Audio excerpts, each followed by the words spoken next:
Like how sometimes I give you a warning that we're starting, but not all the time. You rarely give me a warning. Usually we're already started. You're like, we're That's live. not true. That's not true.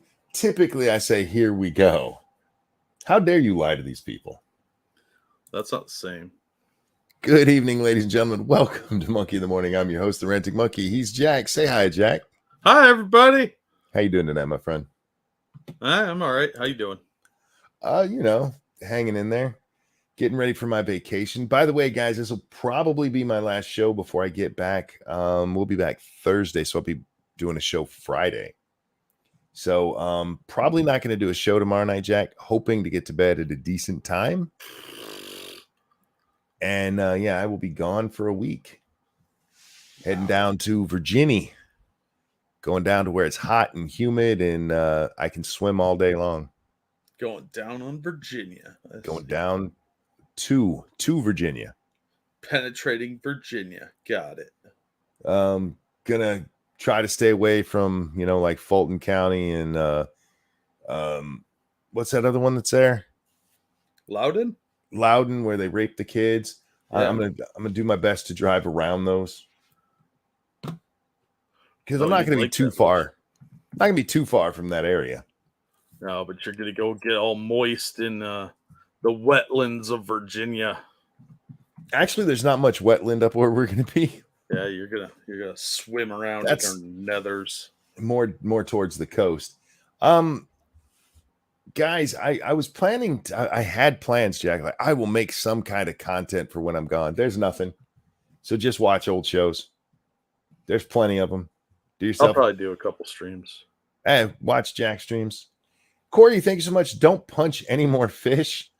I just plan to go swim and watch the birds fly because they have the bald eagles down there, Jack.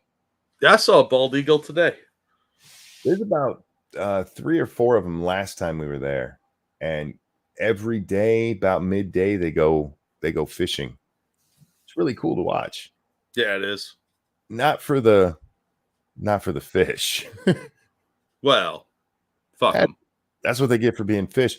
Thank you. Tall person says happy National Mac and Cheese Day and enjoy your vacation. Well, thank you so much. I have hawks but no eagles and a few falcons. We have a few hawks around here. Big motherfuckers, man. When they fly over, their wingspan for just a second, like, was that a plane? Because they're huge. But yeah, we don't have any bald eagles up this way. Last one I heard about, like, got hit on the highway. Oh. Well, was your mayor's or your governor's husband driving? No, not at that moment. He just goes and cleans up the yard. She doesn't let him have any fun. Come on. That is no, but it would make sense that they're trying to murder freedom in Michigan. That is a kept man. Yeah, he only does what he's told to. All right. So, Jack, we got some things to talk about tonight. We got some Twitter news. But before we do that, I want to finish up last night. I found the one other person I do want to make sure we watch. I don't know his name. And unfortunately, the view that I have today, I think this one's from the Washington Post. I don't know why I keep switching videos. I don't either. Are we going to watch Jayapal today, too? I mean, we can. Oh. I don't care. You wanted to watch it. I wasn't planning on it because, like I said, it's just interesting that she's the one Democrat who's like, why are you guys fucking up? Why are you guys invading people's privacy? And I do. I give her a lot of credit for it. But there's nothing that really comes out of it. Stubber, thank you. There's been so much Loudon people on my timeline today. I'm glad I never plan on having kids. I would be on my 500th hate crime. Fair enough. Right. Fair enough. So again, Jack, I don't know who this guy is. He's from Arizona. And I only know that because I watched Jim Jordan say it. But they don't give the name. And as you can see in this one, it blocks the name. I'm speaking on. Hang on a second. Oh, God. Is that as loud? That's as loud as it gets. That's very quiet. Real quick. Thank you, tall person. Happy Shark Awareness Day. They don't tend to bother people, but stay strapped when you go boating just to be safe. Yeah, they tend to steal guns too, hence why so many guns are lost in boating accidents. The sharks are armed, you guys. Hang on. Jack, I'm going to see if one of the other feeds is easier to hear this guy. Yeah, I figured that's what you're doing. Because good God, that was horrible. And this time we'll actually get to see who he is. So we're going to watch this. This is the Fox one where I'd watched it the first time. And Jack, I think this one might actually be the best volume we've had so far. It's a trap. It'll die off 30 seconds in. Last point of order. On Whose July time 4th, are you, Chairman? Point of order. Whose time are you speaking on? I'm speaking on. I'm not a point of order, and I recognize the gentleman from Arizona. Thanks, Mr. Chairman. Director, thanks for being here. Who is Matthew Graves? Okay, so this is Mr. Biggs. This is Mr. Biggs. I just want to make That's sure. Mr. Big. That's Mr. Big. We finally found him. He's Be the careful, end black boss in people. every game. I just want to make sure we give him credit. So here we go. Arizona. Thanks, Mr. Chairman. Director, thanks for being here. Who is Matthew Graves? Who is Matthew Graves? I believe Matthew Graves, at least the person I'm thinking of is, I think, the U.S. Attorney in the District of Columbia. That's the person I'm thinking of, too. Are you aware that he has promised more than 1,000 more individuals will be charged or indicted related to January 6th? I had not heard. I just want to stop there for a minute. 1,000 more, Jack. 1,000 more people to be charged in January 6th. Oh, yeah, I don't doubt that at all. Last I heard, the count was well over 700, wasn't it? Yeah, so far, but he wants another 1,000 on top of that. And they're going to get to this in a second, but this has always bothered me when prosecutors promise something. Because that's really not their job. You can promise I'm going to be tough on crime. I'm going to get the drug dealers, but promising, hey, I'm getting people from January 6th, or I'm getting Trump, or I'm getting Michael Jackson, or whoever the fuck it is. It just seems dirty to me when they do it that way. It seems like you're targeting people, and you should be. Did you get the Rumble chat that you got? Yeah. The one from Tall Person? Yeah, just make sure. Yeah. I wasn't paying attention. All right, here we go. Heard that he had said that. But it seems arbitrary, and there's reports that it's kind of a quasi-quota system that he's put together for January 6 prosecutions. Do you approve of targets, goals, quotas in prosecuting alleged criminal conduct? Well, certainly not quotas. That doesn't make any sense. I mean, goals is Certainly not quotas, but as long as we call it a goal instead, that's fine. That's fine. That's what they do with a lot of like highway patrol and stuff like that, because they used to do quotas, but they got in trouble for that shit. So now they go to, goals. Oh, it's a goal. You should get 20 tickets on your day out. It's a goal. But if you don't get that, then you're either going to get fired or, you're not going to get promoted. They did that at Walmart because they weren't allowed to have quotas for loss prevention. Yep. We had that when I was working LP too. But if you did not hit your goal, you would get fired. Yep. It's not a quota. It's just something you absolutely have to get or you will be punished. Fucking Like Jesus Christ. there's a little bit more of an ambiguous term, but Certainly not quotas. certainly not quotas. Certainly not. Do you know if any of your personnel at the FBI is involved in the investigations promised that will lead to indictments by the January 6th quota established by U.S. Attorney Graves? That doesn't sound familiar to me. You don't know if any of your people are working for the U.S. Attorney in the January 6th case? For real? No. Look, Jack, sometimes I can be seen with a dumb expression on my face, but I don't look that dumb. I was born at night, not last night. Oh, yeah, the U.S. Attorney. Oh, no. They must be using, I don't know, the Pinkertons, maybe? Fucking asshole. In June 2021, you told this committee that a small group of people at the U.S. Capitol on January 6th had, quote, all sorts of weapons. Do you remember being here for that committee hearing and testifying that way? In general, yes. It has been reported that more than 40 FBI personnel, agents, or contractors were in the crowd on January 6th. Is that number accurate? I don't know if that number is accurate. I'm sorry. You don't know if it's accurate, the number, and he gave 40 there. You don't know if it's accurate. If your personnel or people working for you were in the crowd that day, how many there were? Jack, this is not some minor incident. This has been news since the day it happened. They had a major congressional hearing for it.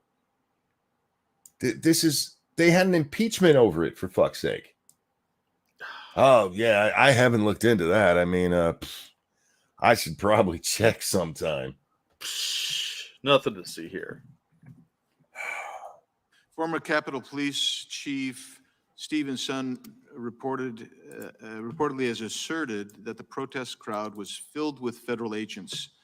Are you aware of his assertion? I am not.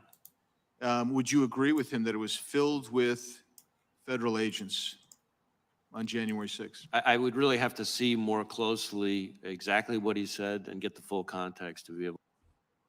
I'm sorry, what? Did you hear what he just said? Yeah, it's a dodge. He's just trying to be a little bitch about it and not answer the question. If they were smart, they would have had that tweet up on a big bulletin board thing and just plop it right there and be like, there you go. There's the exact quote. I would have said no. I would have said, no, I don't agree with that characterization, because that was the question. Yeah. It wasn't, was it filled? It was, and I would be like, I don't agree with that characterization. Hey, we had 400 there, but did you see how big the crowd was? To me, that wasn't filled. You know what I mean? Because at least then you have that out. Yeah. And instead, he's like, oh, yeah, look, man, I'm gonna have to see the quote. Yeah, I'll get back to you on that. I'm gonna have to see the context. I'd like to do some vague answering, please. God bless, this guy's a douche.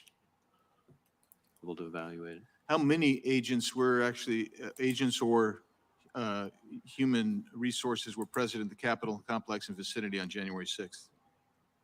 Well, again, it's going to get confusing because it depends on when we deployed and responded to the breach. Really? You know damn good and well what he's asking. Yep. He should have followed up right there with, okay, how many prior to the breach? Was there a big FBI presence when it was over? Probably. I don't know. They probably had a bunch of people on standby since they had so many informants in there. That occurred. Obviously, how many were under federal agents? Sure. as you know, Yeah, you're talking, responding. and you and I both know what we're talking different things, Right. here.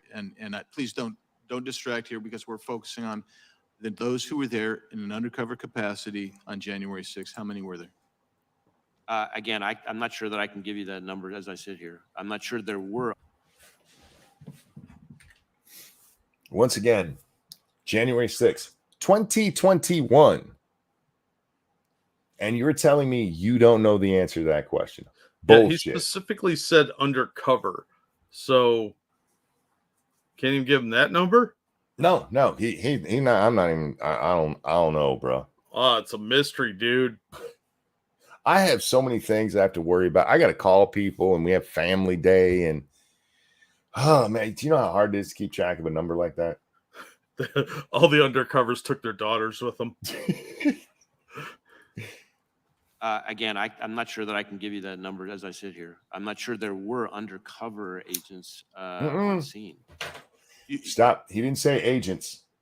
He didn't say agents. He specifically said assets. Human resources. Human resources. How many people working for the FBI were there? I'm not sure there were undercover agents. Well, One. he could at least bullshit. he could ballpark that at the minimum. How about zero? Because that would be the right answer if you're not a dirty piece of shit. Well, I mean, they don't give a fuck about the Constitution, though. So, aren't these the same fuckers who were like, we had no intelligence that this was going to happen, yet somehow you knew to have confidential sources there, some of which have, testified against other people about what they saw before January 6th? Right. I find that kind of a remarkable statement, Director. At this point, you don't know whether there were undercover federal agents, FBI agents in the crowd or in the Capitol on January 6th. I say that because I want to be very careful. There have been a number of court filings related to some of these topics, and I want to make sure that I stick within what's in. I understand. Why? Are you saying some of your agents have lied under oath? That's what I got from that. Because there's only two answers there that make sense. He's worried that he's going to be lying under oath or that they were. Because otherwise, there's no problem giving the answer. And again, this isn't even him asking for how many. He's going, wait a minute. You can't even say? You don't even know? Yeah, look, because of some court stuff, I got to be careful about what I say. This is How the about the director. truth? This is the director of the FBI. And yeah, exactly, Jack. The right answer is whatever the truth is, asshole. Yeah, they're not going to do that. That, but I thought I heard you say you didn't know whether there were FBI exactly what he said. agents or informants or human sources. Well, in fairness, he did just say agents. He said agents. You had asked about the human resources, but he changed that to agents to dodge around the whole confidential sources thing, the CIs. Yep. In the Capitol or in the vicinity on January 6th. Did I misunderstand you? I thought that's what you said. Well, I referred very specifically to undercover agents. See? Yeah. And so are you acknowledging then that Now, this is where you follow up. Okay, what about the CIs? What about the confidential informants? Don't let him off on this. Let you gonna. there were undercover agents? As I sit here right now, I do not believe there were undercover agents on scene. Any FBI assets? agents. Did you have any assets Yes. present? Yes, he did. In the crowd? When it comes to what you're calling assets or what we would call confidential human sources, that's a place where, again, I want to be careful, much as I said in response to an earlier question. There are court filings that I think speak to this that I'm happy to make sure we get to you, assuming they're not under seal. And that can better answer the question than I can as I sit here right now. All he asked you is, were there any there? That's a yes or no. That's not going to involve any fucking court filings unless your people have lied under oath in court. Yep. You know, people like, I don't know, gay heps, something along those lines. I think I've heard of him. I think I've heard of Gay Heps. Yeah, it seems like the name anyway. I don't know. That sounds like a fancy word for AIDS, actually. Gay Hep. Yeah, well, it's what all the hipsters get. Oh, gotcha. Yeah. Those hep cats. In the same June 2021 committee hearing, you told us that the FISA court, quote, approved FBI procedures, minimization procedures, collection and procedures, querying procedures, did not find misconduct, close quote. That's what you said. Specifically, you said the FISC found no misconduct. Yet 3 months later, the Inspector General found widespread problems in FBI's FISA applications, raising serious questions about the FBI review process of applications, including hundreds of examples of noncompliance with Woods procedures, for example. And we know that from December 2020 to November 2021, the FBI conducted 3.4 million warrantless searches of U.S. data under FISA. 3.4 million, up nearly triple the amount of the previous year. And it got worse as you were telling us there was nothing to worry about. But now, this is important. He's getting to a point here, but that the number tripled from the year before going into 2021. This means as soon as Biden gets into office, they're spying on all of us, guys. They're just running rampant. But don't worry about it. Don't worry about it, because the FISA court was like, yeah, we didn't see any problem. The Office of Inspector General was like, how the fuck did you miss all this? But don't worry about that. Don't worry about that. Triple, Jack. Well, look, the oversight they have is of themselves. And if you ask me, I do everything right. Chicago Mike, thank you. Was Deep Throat in the crowd talking to Bob Woodward after? No, because he died. But his son was there. It was family day. your reforms have produced about reduced it down to 119,000, over 200,000 total, but but 119,000 discrete Americans. That just doesn't seem like you've accomplished much there if you have 119,000 illegal searches and queries under FISA. I'll yield back. Well, he's not wrong. That many you know how many people should have been fired for the illegal searches? All of them. Yeah, they don't get fired. It's the government. Spud wanted me to ask you, how'd the FBI forget the Fourth Amendment? They don't believe in it. They don't recognize that as a real amendment. Oh, let me answer that. So we have this thing called the Constitution. Then we have the Bill of Rights. And then past that, I think we have like another 17 amendments. Congress doesn't read any of it. The FBI doesn't read any of it. The IRS sure as fuck doesn't read any of it. Yeah, look, they're more guidelines than rules. Yeah, it's like YouTube. Yeah. But anyway, I wanted to share that part of the video with you, Jack, and with the people. I once again throw this into chat if anybody wants to watch the full thing themselves. It's like 5 hours long. It is worth it. And you can skip the parts that we've been through, but it is worth it to see what these fucking shitbags are up to and just how bad this was. Do you remember yesterday where we're watching that little fat turd Nadler? And he's like, we used to be able to come up here and talk about the important things. Did we see one Republican while we were watching this? One of them who wasn't asking what you would consider to be an important question? No. As far as I could tell, they were asking a lot of very important questions. I was actually fairly impressed, except the Republicans are lazy pussies, so they're not actually going to do anything. Between them not wanting to because it rocks the boat and the fact that they can't because the Justice Department is crooked as shit. Yeah, these guys will get away with it. Oh, absolutely. The one thing they could do is at least try to impeach Ray, which they won't do. No. Because it'll be bad press. Don't worry about the fact that this guy basically told us yesterday he doesn't do his job. I can't say I'm not going to second guess my agents. It's your job, dickhead. Literally your job. Swalwell asked the important question about family day, right? That was the important question. That was the important. You can hate Donald Trump. You can hate the Republicans, but nothing they were asking was out of bounds. And again, this is why I like Jayapal's. You know what? Fuck it. Let's watch Jayapal. I keep talking about it.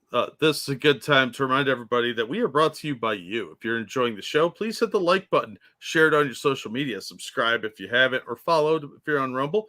And if you'd like to support us, you can donate to the links going through the chat. And they're also in the description, along with our Streamlabs and other ways you can support us. Okay, let me get this back on the screen here, Jack. This is the end of this guy's testimony or his questioning. I don't know who the fuck he is. Don't care. Director Ray, thank you so much for being with us. Thank you for your service to the country. I do want to focus on some areas of concern around American civil liberties that I have had long-standing concerns about. In testimony to Senate Intelligence in March, you stated... Thank you, Dark Resurrect. Bit of a downer question, but still pertinent in my mind. What do we do when we lose faith in governmental institutions? Well, in the old days, we'd reform them.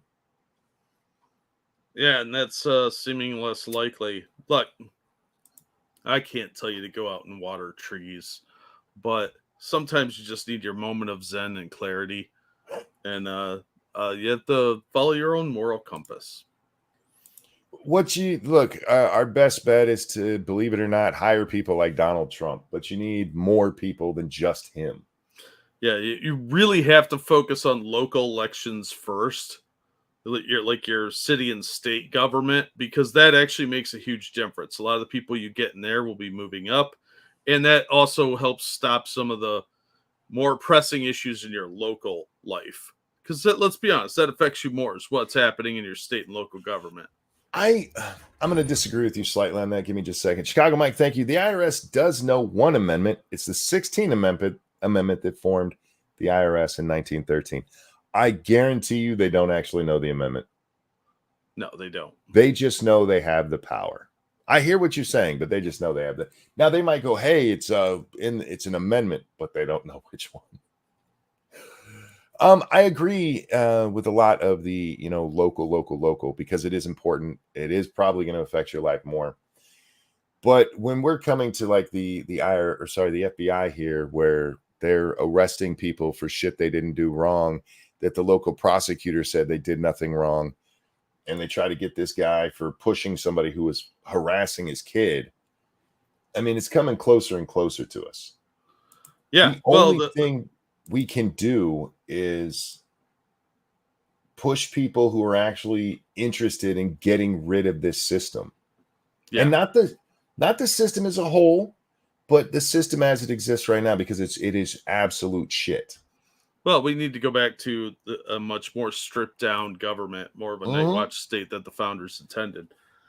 Because I guarantee you they'd be appalled by the size of the government today. Absolutely. Can you imagine Jefferson hearing about the way the FBI is acting right now?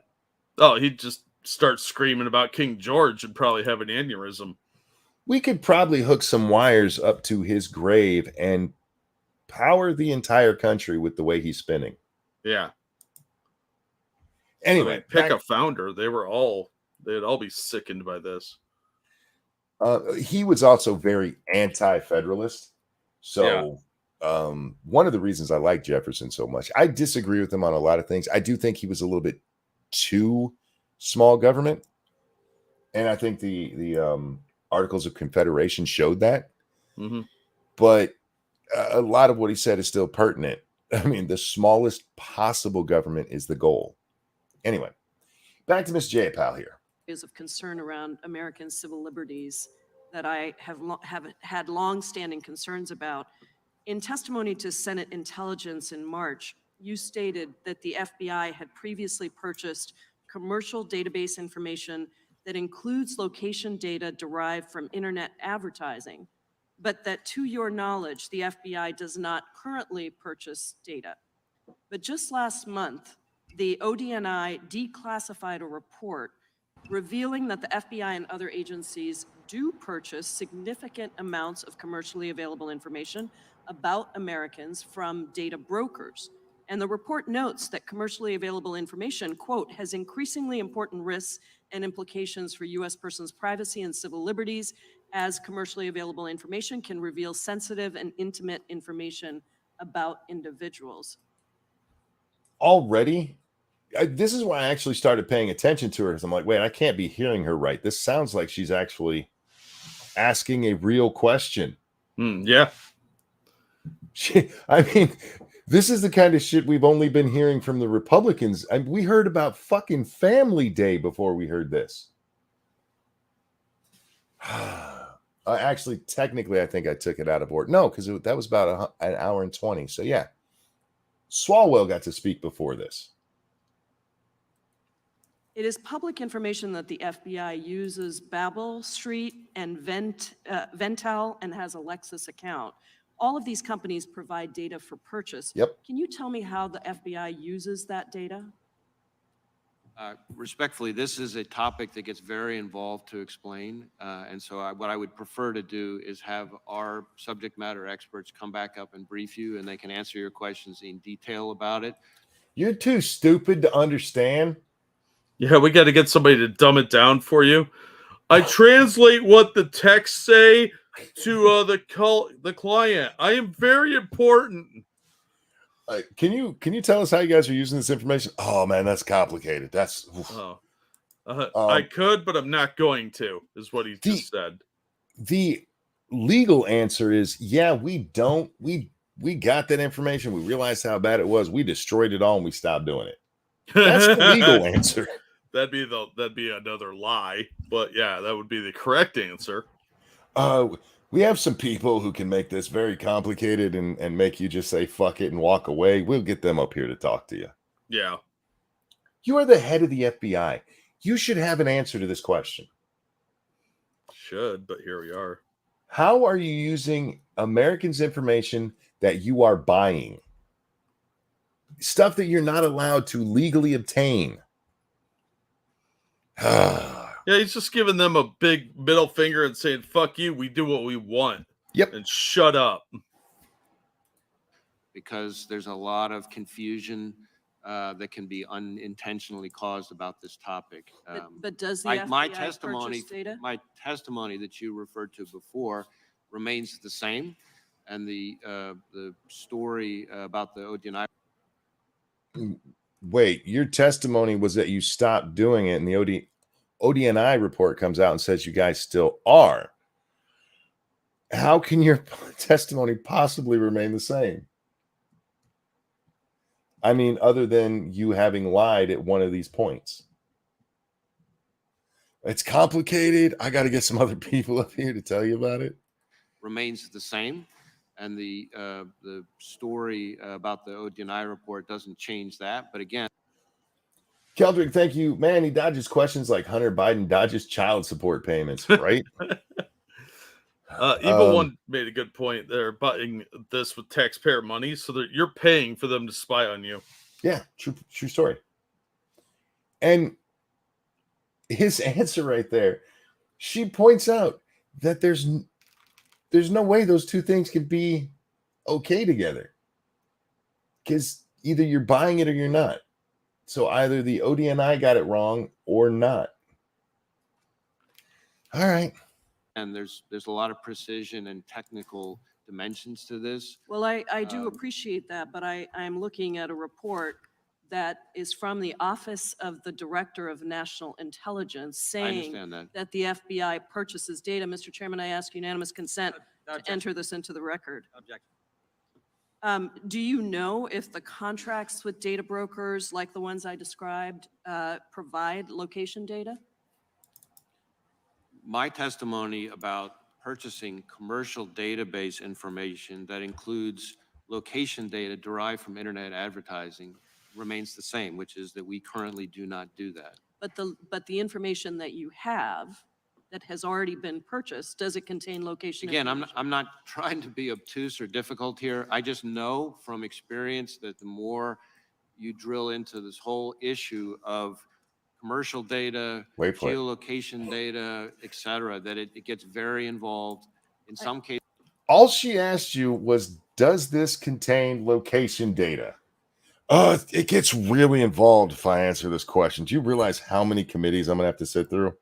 Yeah, I have to remember a lie that I tell you right now, and it's going to be really complicated. So I'm just going to avoid answering your puny little question, you peasant. You are beneath me. You're only in Congress. I am a bureaucrat.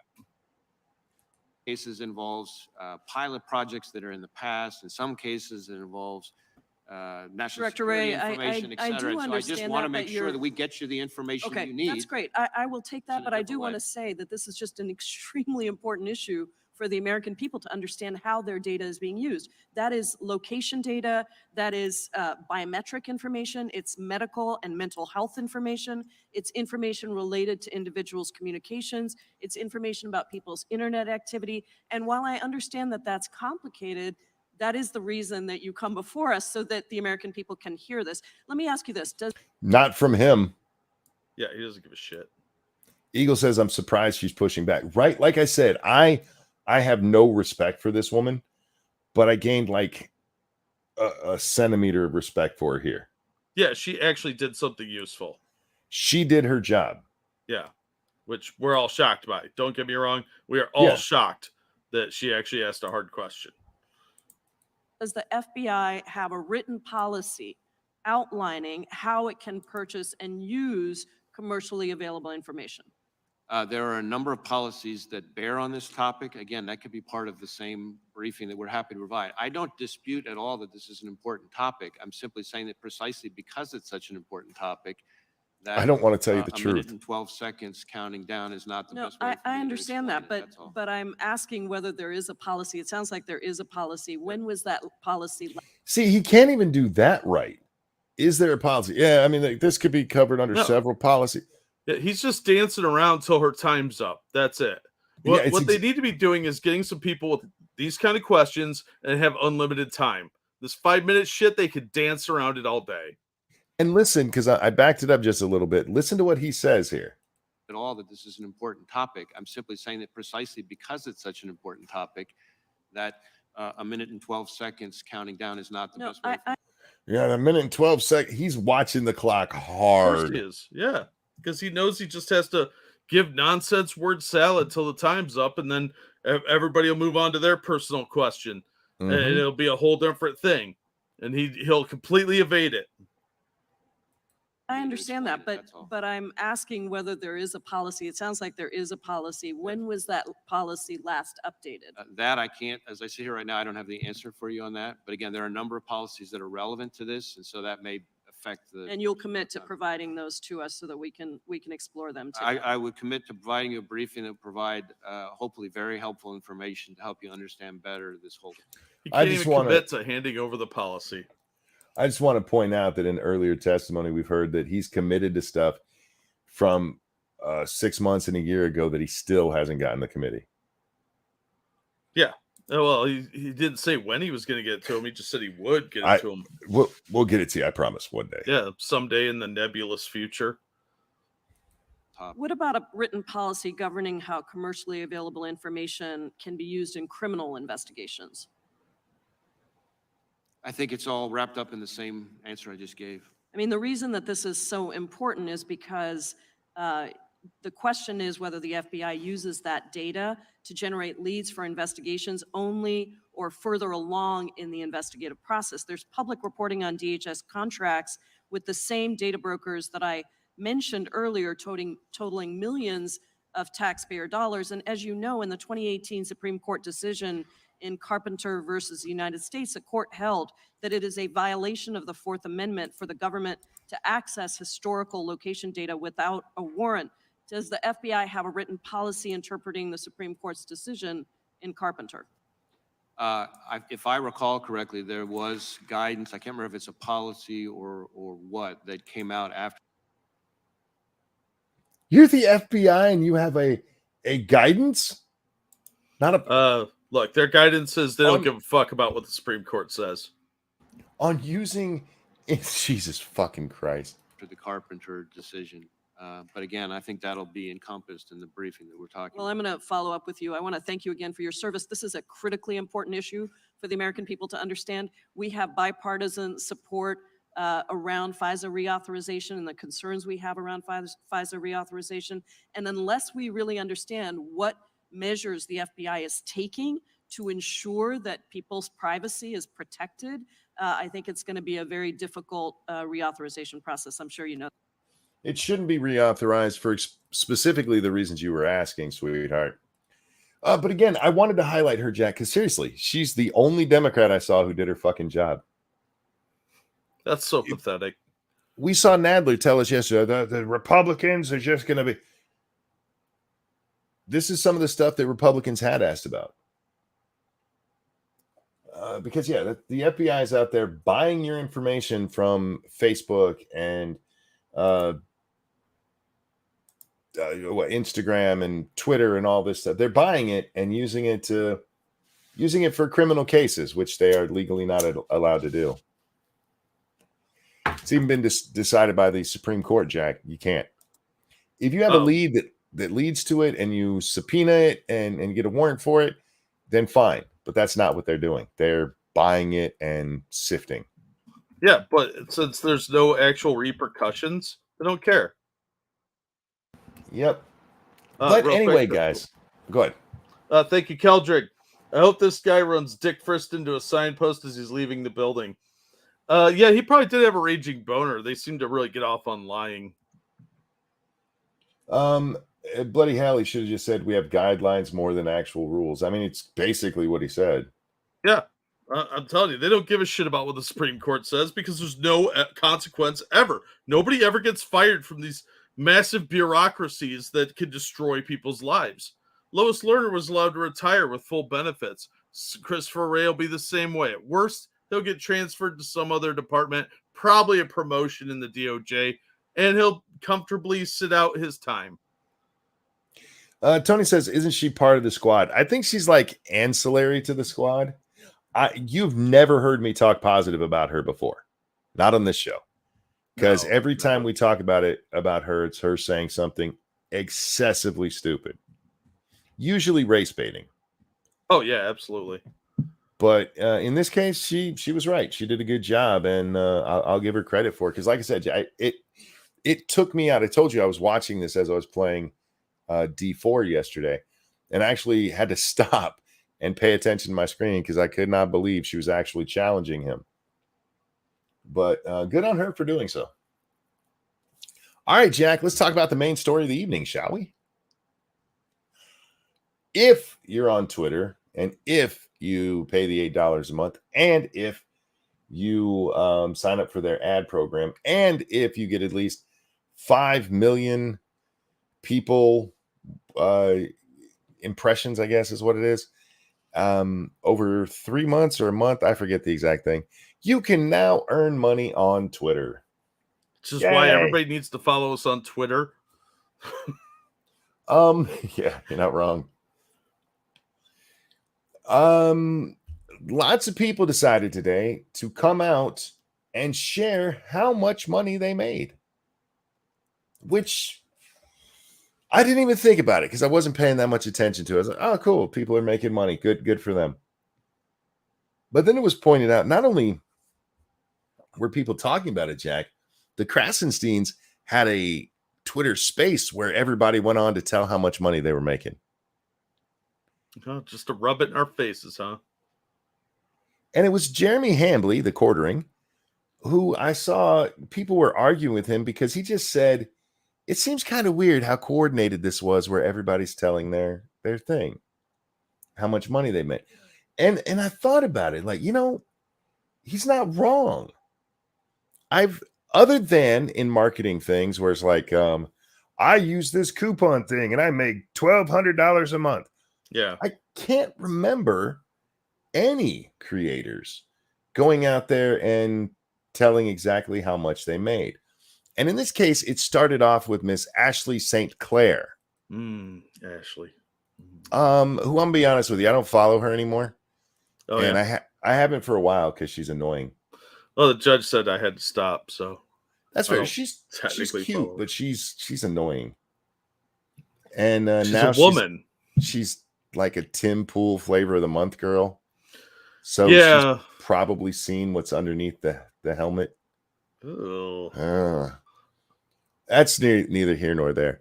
But she comes out with a post, and in her post, she tells us what she's making.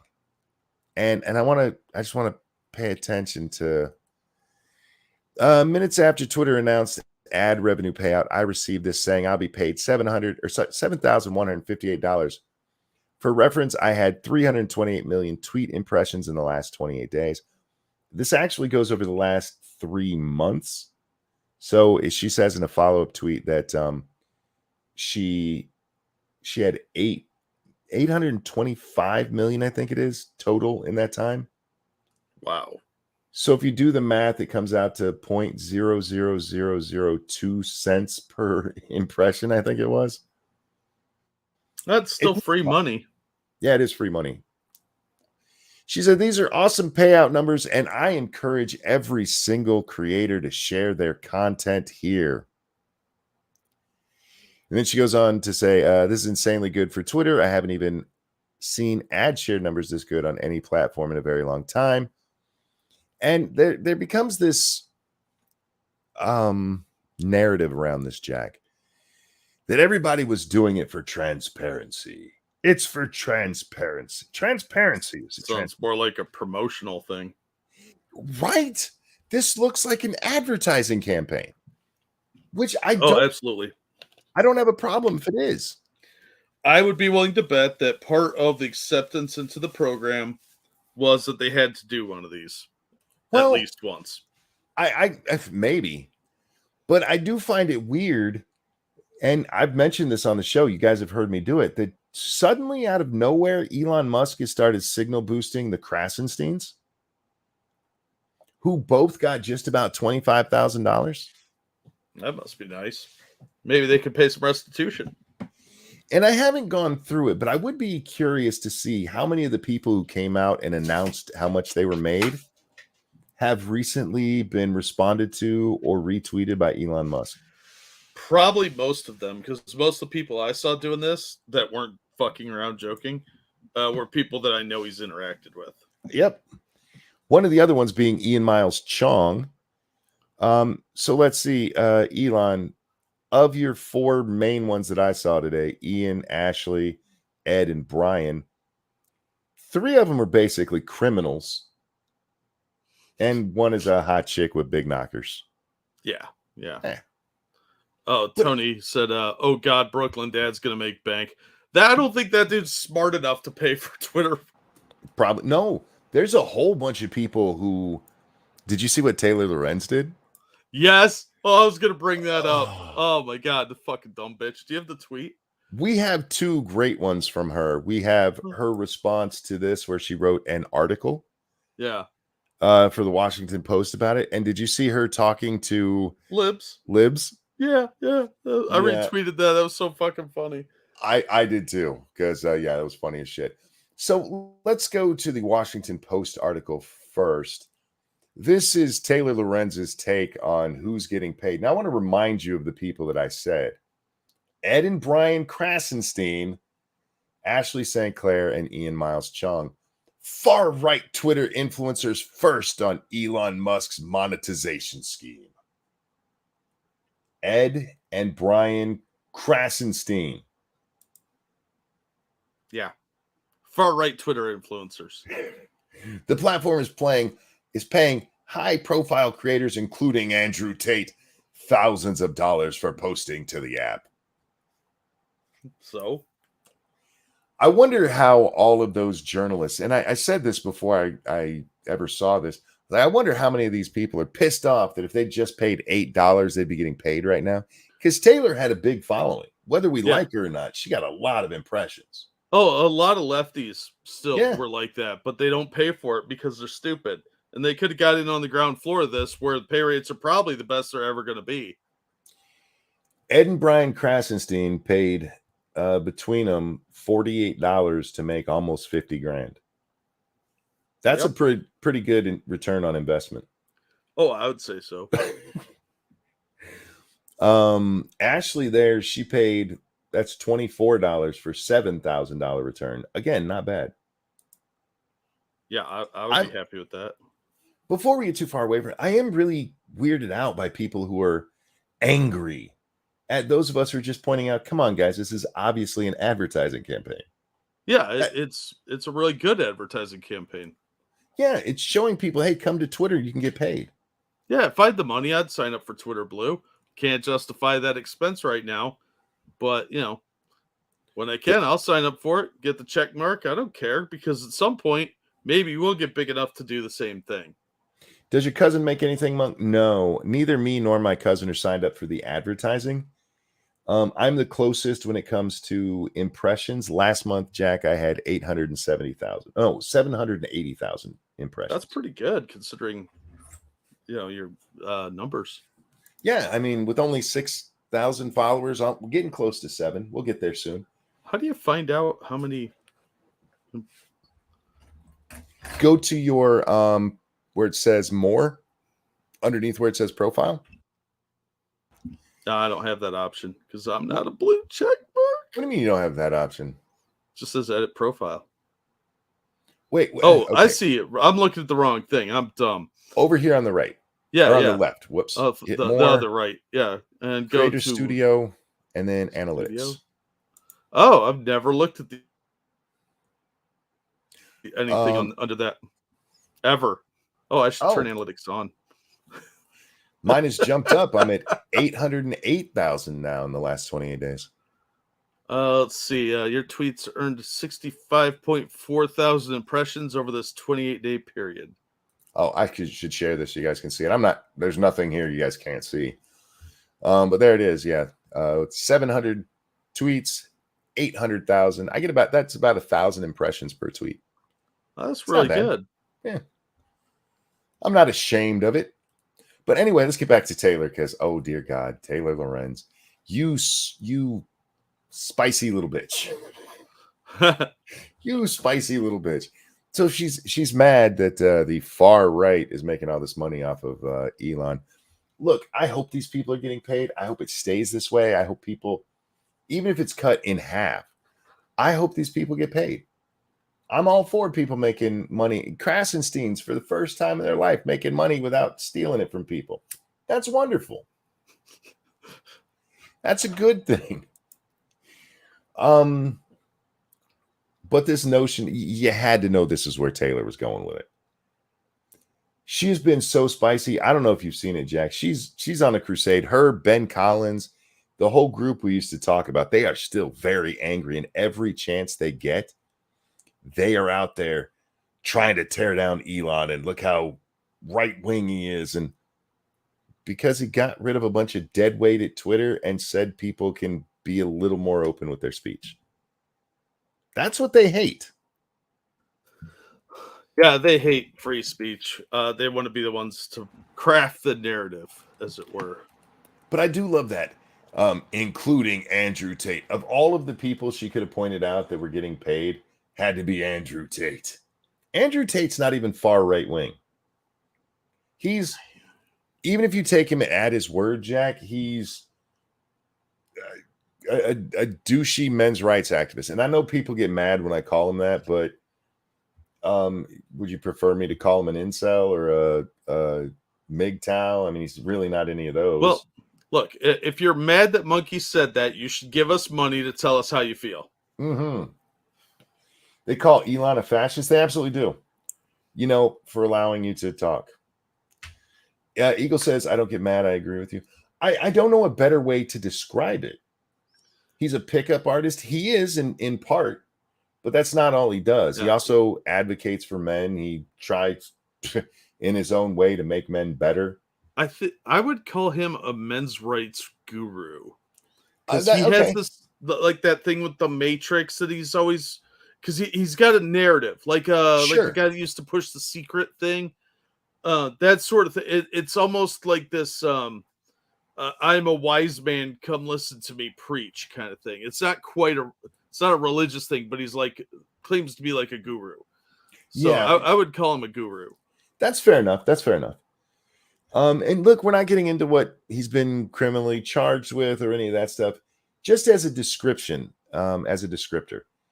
So calling him right wing is wrong. It's not like he's pushing conservative ideas all the time. He might have a couple that overlap, but he's not really all that into politics. No, he also talked about banging a hot tranny. Yeah, you bang a hot It's worth, tranny. not mine. Yeah, because you're gay if you don't have sex with a pretty man instead of an ugly woman, Yeah. which I still don't get. Anyhow, back to Taylor, because she is the gift that keeps on giving. She's the only person I'm upset that I'm blocked by, Jack. And not because I want to talk with Taylor, but it makes it so much harder to find her stupid. Taylor Renz reached out to Libs of TikTok. She's in white, Libs is in blue. She said, "Hi, Shia. I'm doing a story on Twitter's monetization program for creators. Did you receive any payout from Twitter? I noticed that you haven't posted about it. Is that because you weren't invited to participate?" And Smack. and Bitch. Libs of TikTok responded, "Please include my full comment. It's none of your business." Yeah, she's not obligated to tell you anything, you bitch. No. What? Oh, are you making money because I hate you and you should tell me how much money you're making? What? I would have straight lied to her, I'm gonna be honest. Shia yeah. handles it a lot better than I would, because I would have just fucked with her. I would have been like, yeah, Elon actually, me and him he gave me a secret deal. But anyway, she says, this is back to Taylor. You bragged about monetization previously on other platforms. Were you not included in Musk's group? Has your relationship with Twitter soured? And this is where we see why Libs of TikTok is popular. Yeah. Libs responds, my relationship with Twitter is not soured. In fact, it's thriving. Elon and I are actually dating. Please don't tell anyone because we're keeping it quiet. You have a name for being very trustworthy and honest, so I know I can trust you with this information. The dripping sarcasm. Right? Oh. Taylor persists, though, because she's a retard. She says, we will note in a tongue-in-cheek response, you claim that your relationship with Musk was thriving, but you did not respond to a question about whether you were receiving payments under the program. This is one of those places where you're not as smart as you think you are. Yeah. This is Ufio coming at me. Because Shia is way too smart for you, sweetheart. This is what Lives of TikTok responded. I'm writing a story on people who suffer from Elon derangement syndrome and refuse to pay for a blue check mark and or took a lot of their content off Twitter. I'm curious if they have regrets now that they're seeing creators get massive cash payouts. Can you give a comment, as I believe you fit this category? And she said, no. To which Lib said, I will note that you declined to comment. Taylor, of all the people, why would you reach out to Libs of TikTok? It was a cheap shot because she was trying to get her to admit that she's not part of the program. Like, Yeah. haha, you're not welcome. Haha. She's really bad at gotchas. Now, here's the thing. I don't know if she got a payout or not. Again, you have to be part of their advertising program. So no matter how many views you got, if you're not part of that, you weren't included because it's part of the program. But if she is part of the program, I guarantee you she got paid. Guaranteed. How many views does this have? Okay, said it's been years since Taylor got pounded that good. I'm not gonna agree with that. Also, Assassin pointed out we have been dead naming her. Her name is not Taylor Lorenz. It's Jowls Lorenz. It's Tay Tay. Tay Tay. Yeah, but just for the record, on this tweet, Libs of TikTok has 2.7 million views. Yeah, only I need- retweeted that one, so I'm helping out. Doing my part. Are you You doing only yours? need 5 million to get in the pay bracket. Damn. So 56,000 there, 3 million there, 50 or 88 there. Wait, that was her, right? Yeah, okay. If she wanted to be in there, she's definitely getting paid and paid well. Because Yeah. I did the math, Jack. I think it comes out to like 56,000 interactions a day is what you have to get for the Alright. 3-month period. How to get famous. Yeah. I don't care Well- about fame. I care about getting rich. Fucking with the Krasensteins has been working for me so far. Apparently, you got a lot of interactions the other day, mostly by dum-dums. Well, I got a lot of views today because of them too. I asked Ed outright, like, was there some kind of plan? And he didn't answer. But that less attractive chick who used to be on Tim's show, I don't know if she is still occasionally, that we were supposed to pretend was more attractive, the brunette. I know who you're talking about, but I can't think of her name because, much like the rest of her, she's very forgettable. Yeah, she responded and said, no, it actually was just kind of organic. Like, Here's the deal. And I want you guys involved in this to listen to me. If there was a plan, I guarantee you it will come out. And here's why. You included Ian Miles Chong. Yeah, he's a little rat. Ian Miles Chong is a little bitch, and the first time he gets mad at Elon, he will dump anything he has. Guaranteed. Guaranteed. Ian Miles Chung is the guy during a bank robbery that as soon as he gets nabbed on suspicion, he will rat out everyone, even if the cops have nothing Dude. on him. He's the one who gets a parking ticket, and he'll rat on everybody that robbed the bank so he gets out of it. Exactly. He's just he's a little rat fink who's gonna narc on everybody, whether anybody asked about it or not. Now, Meb brought this up before the show, and that Oki kind of hits on it here. It says, Jack, time to start those top 10 comic videos, then tweeting about it. The top 10 best horror comics, top 10 worst, I don't know what the word that is. Okay, comic book characters. There are people that are very upset right now, Jack, because a lot of these people who got paid out, they're making money off other people's content. Yeah, because they're doing like retweets and stuff like Not just that, just flat out stealing it. Ian Miles Chong is Uh-huh. one of the worst thieves on Twitter. Oh yeah. He will take people's memes and post them as his own constantly. Not a retweet, just copying the screen, posting it as his own. Yep. Now, Elon did come out and say people who are stealing content will lose their monetization. But I don't know how they're going to police that. I don't either. There's got to be a way you could give attribution to people that like, I found this, like, because they do that sometimes with video. If you use somebody's video, their name will be at the bottom. You know what I mean? I hear you, but think of it this way. You and me are both users of Twitter. You make memes, and I take your meme and put it on my page without retweeting you. But I'm nice enough to put made by Jack at the bottom. I end up getting paid from it. You don't. Is that fair? No, of course not. But that's why you should only be retweeting shit like that. Yes. Most of the time. If you're going to do something like that, you should be retweeting it. Yeah, so they get the attribution and the views. Yeah, watermarks often get erased. Oh, fuck. Watermarks are so easy to erase. Especially if it's still picture, man. Yeah. You can just crop that shit right out. If you're good enough with the Band-Aid tool over on Photoshop, it's not even any kind of deal. You just got to be careful with your shading.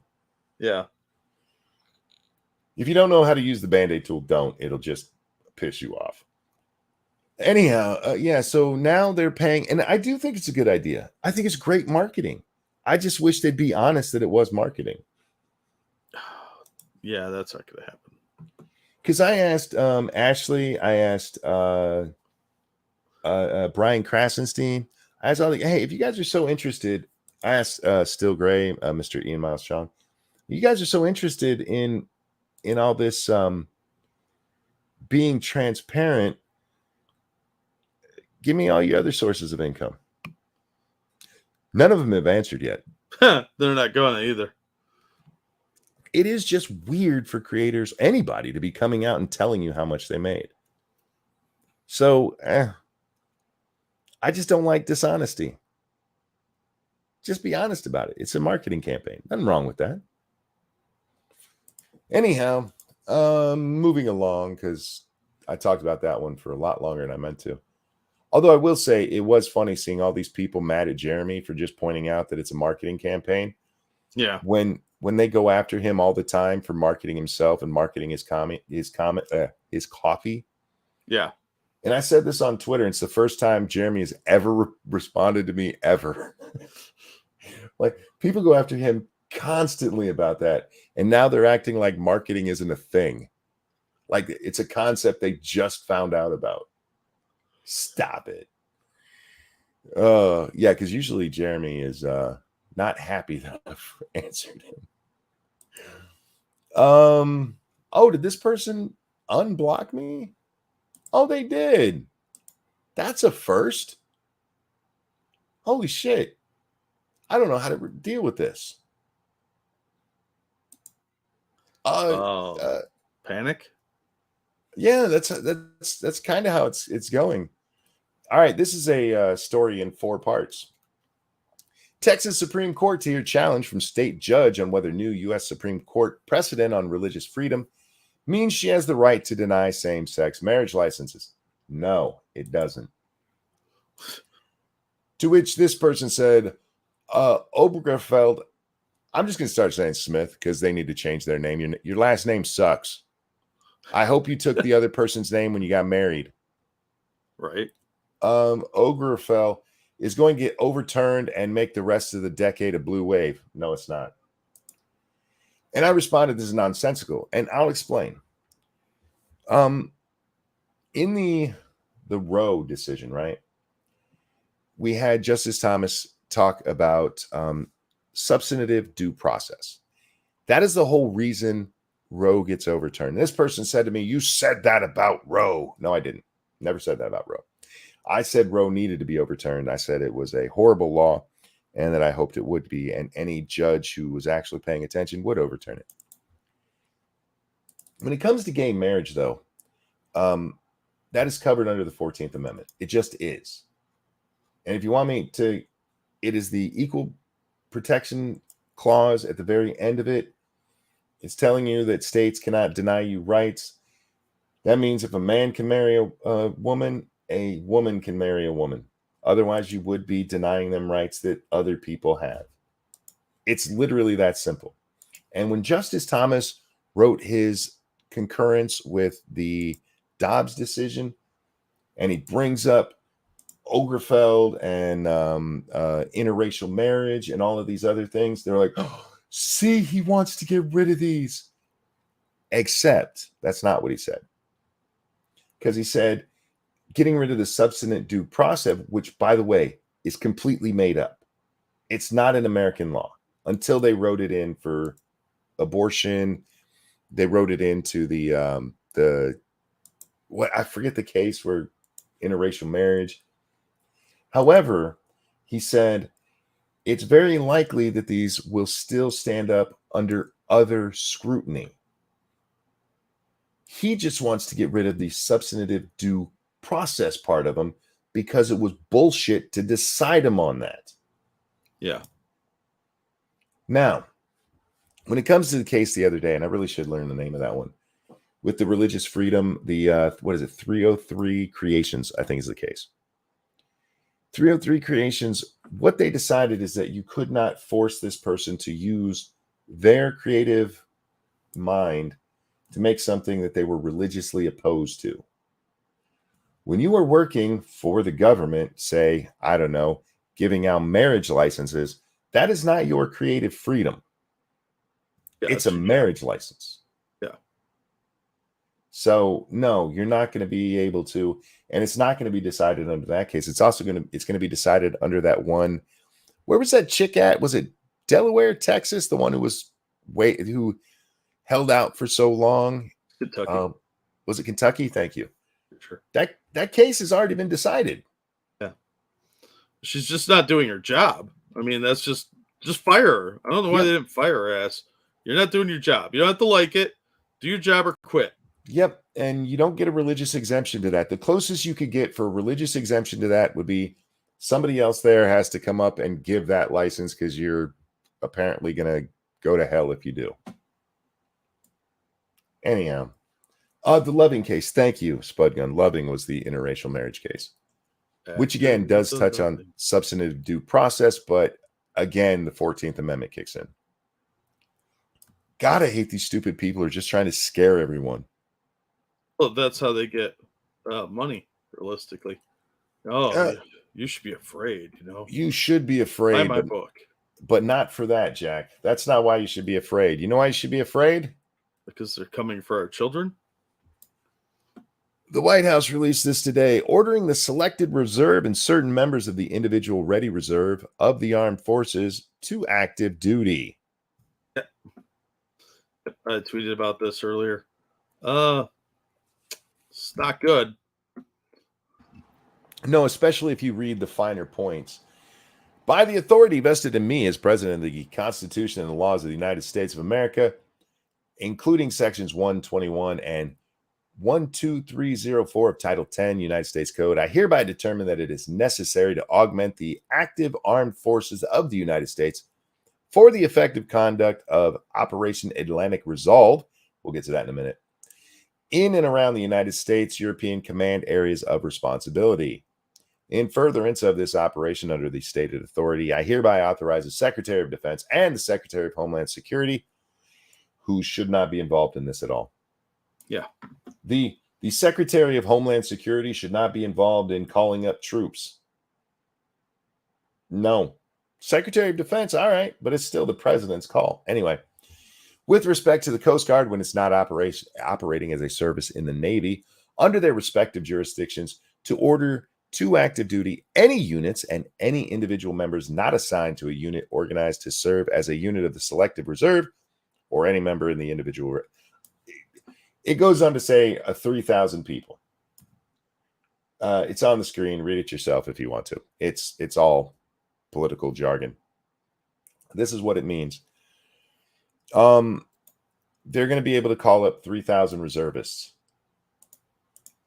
to the Operation Atlantic Resolve. Do you know what that is, Jack? That's is that the Ukraine thing? Yes, it is a operation that was put together back in 2014 when Ukraine goes into Crimea. And Russia went into sorry, Crimea. yes, thank you. Russia goes into Crimea. And it's a readiness force that's supposed to be there, just in case.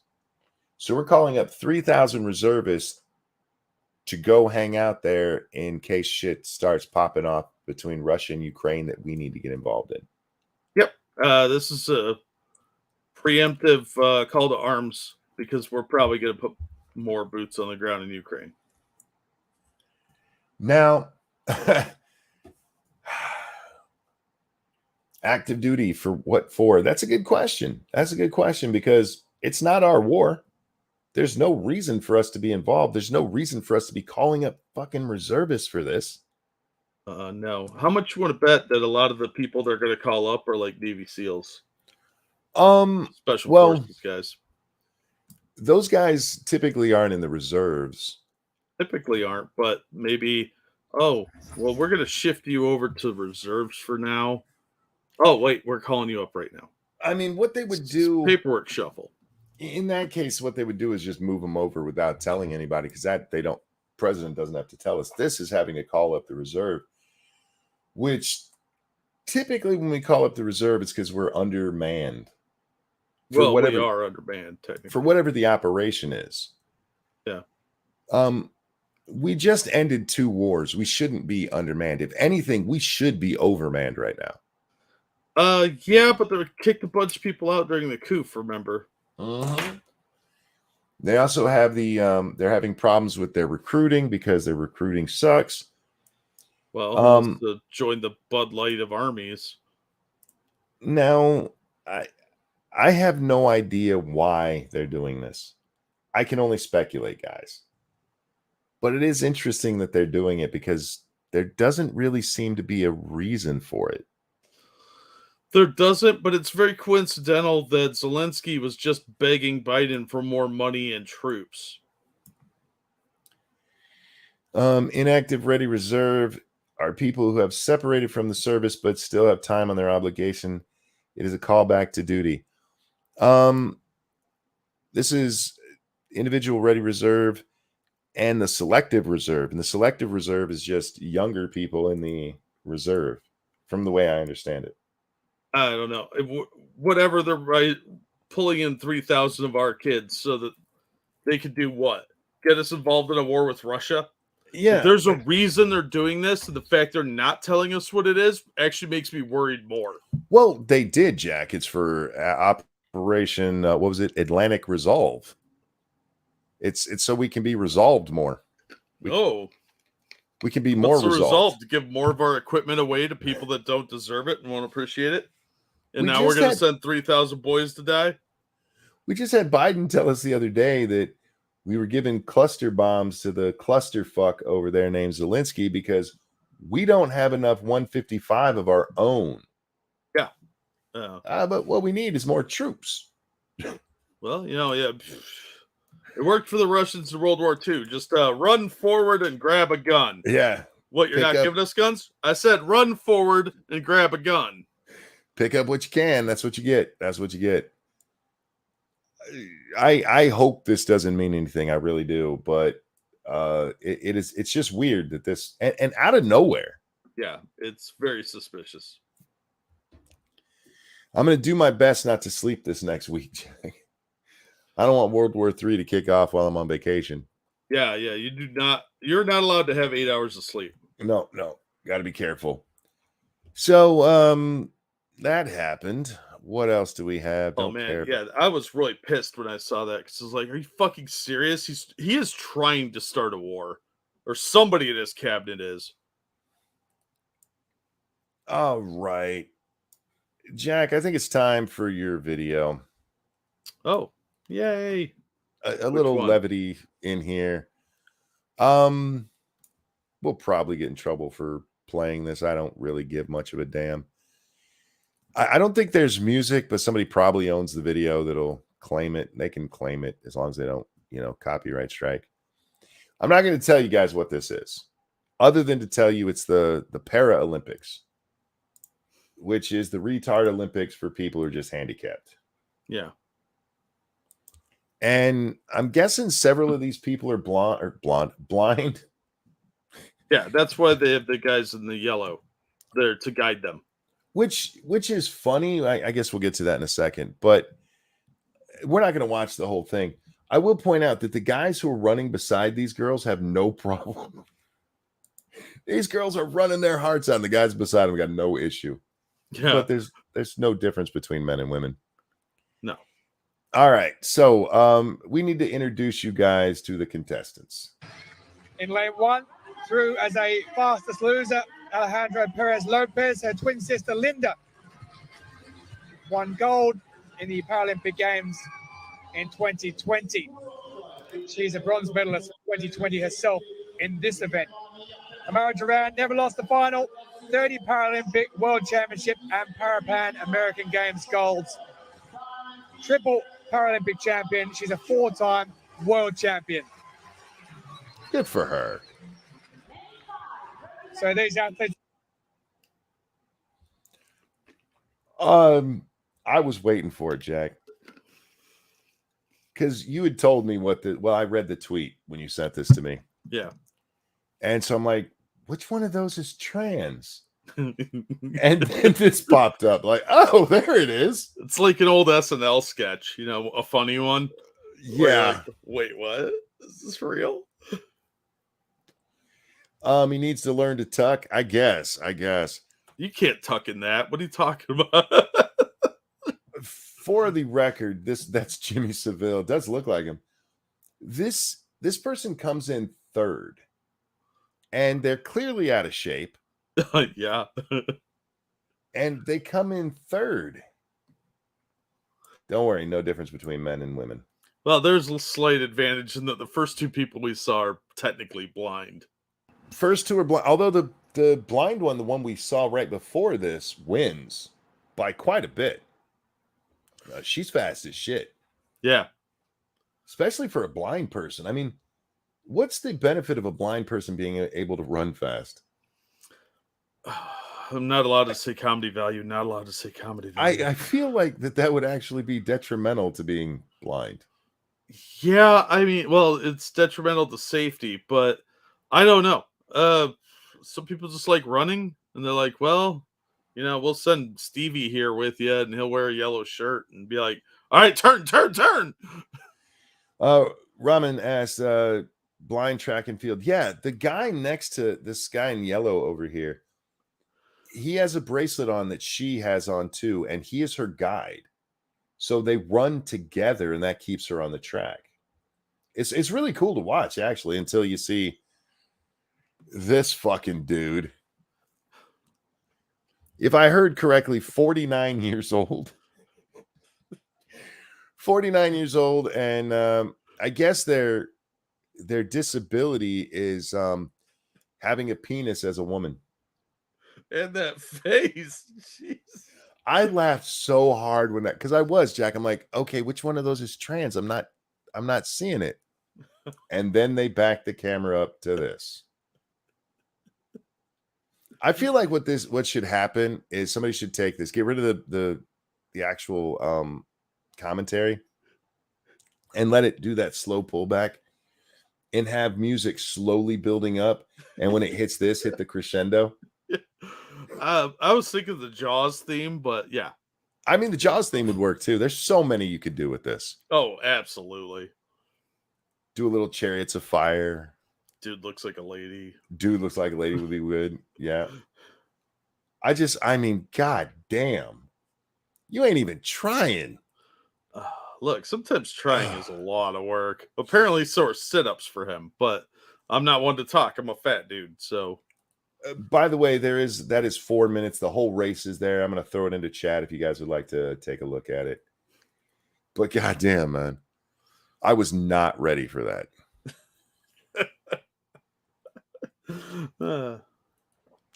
And I said, I think they're 49 years old. And here's the reason I can't tell you for sure. I'm not watching that whole thing again. I can't.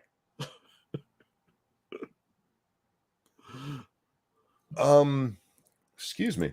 Frosted Glass, thank you. They show him and horses Winnie like Frau Blucher. Who is that? Frau Blucher from Who's Young that? Frankenstein. Oh, every God. Every time they say Frau Blucher, the horses go. "Ee." I got you. I don't like that movie. I've seen it once. So I'm not one who found that one. I know lots of people love that, but Young Frankenstein, just not for me. Your life makes me sad. Jack, you know who Adam Conover is, right? I know the name. Adam Destroys Everything. Oh yeah, that retard. Yeah. Well, he's got something to say about the writer's strike. Oh God. And we should keep in mind that the actors just went on strike. So nobody's doing nothing in Hollywood right now, which is kind of nice. I'm just throwing that out there. So Adam here, he's going to talk to us. So yesterday, Oh, is that loud? It is, but it's nothing you can do about it because the wind noise. All right. studio executives told the press that they were planning on waiting out the Writers Guild until October, when writers will lose our apartments and homes and become homeless, and then be forced to come back to the table and take a bad deal. Now, first, okay, you added a whole lot to what they said there. But yeah, they said they're just waiting you out, which is funny. Yeah, look, are you that? If you're a Hollywood writer or actor, are you that close to being homeless? Also, that is a business tactic, whether you like it or not. That is effective. Oh, wait for it though. He's got a comeback. Of course he does. first of all, I cannot believe that they said this. They took the mask off. They told on. Well, they didn't say it. That's the problem. They said they were going to wait you out. You added all the bad stuff. Look, he's got a straw man to beat up, Monkey, whether you like it or not. Themselves bigger than. Look, and it may be the consequence of it. Yeah. But all they said is we're going to wait you out. You're going to have to come to the table eventually. You're the one saying, well, we're not going to come to the table until we're homeless. You could go there now. But anyway, than anyone I have ever seen, but also they are dead fucking wrong, because writers are in this for the long haul. We have a strike fund that we use to support other writers who are on hard times. Well, I guess you don't need them jobs. Right? They got all this money sitting around. They don't really need these jobs, do they? I thought the problem was they don't have money. They're not getting enough money. Isn't that the issue? I believe so. Huh. Interesting. We are raising money for crew members and other people affected by the strike. And most importantly, we know that if we do not get a fair deal, we will not have jobs to go back to. So what? You can get a bad deal and still have a job to go back to. Ask anybody working at Walmart. I'm just saying. we are not going to leave this picket line. We are going to keep withholding our labor until. You know, I just want to help Hollywood out here. Studios move from. Oh, real quick, Keldrick, thank you. This episode of Adam Ruins Everything. Adam ruins his own argument, indeed.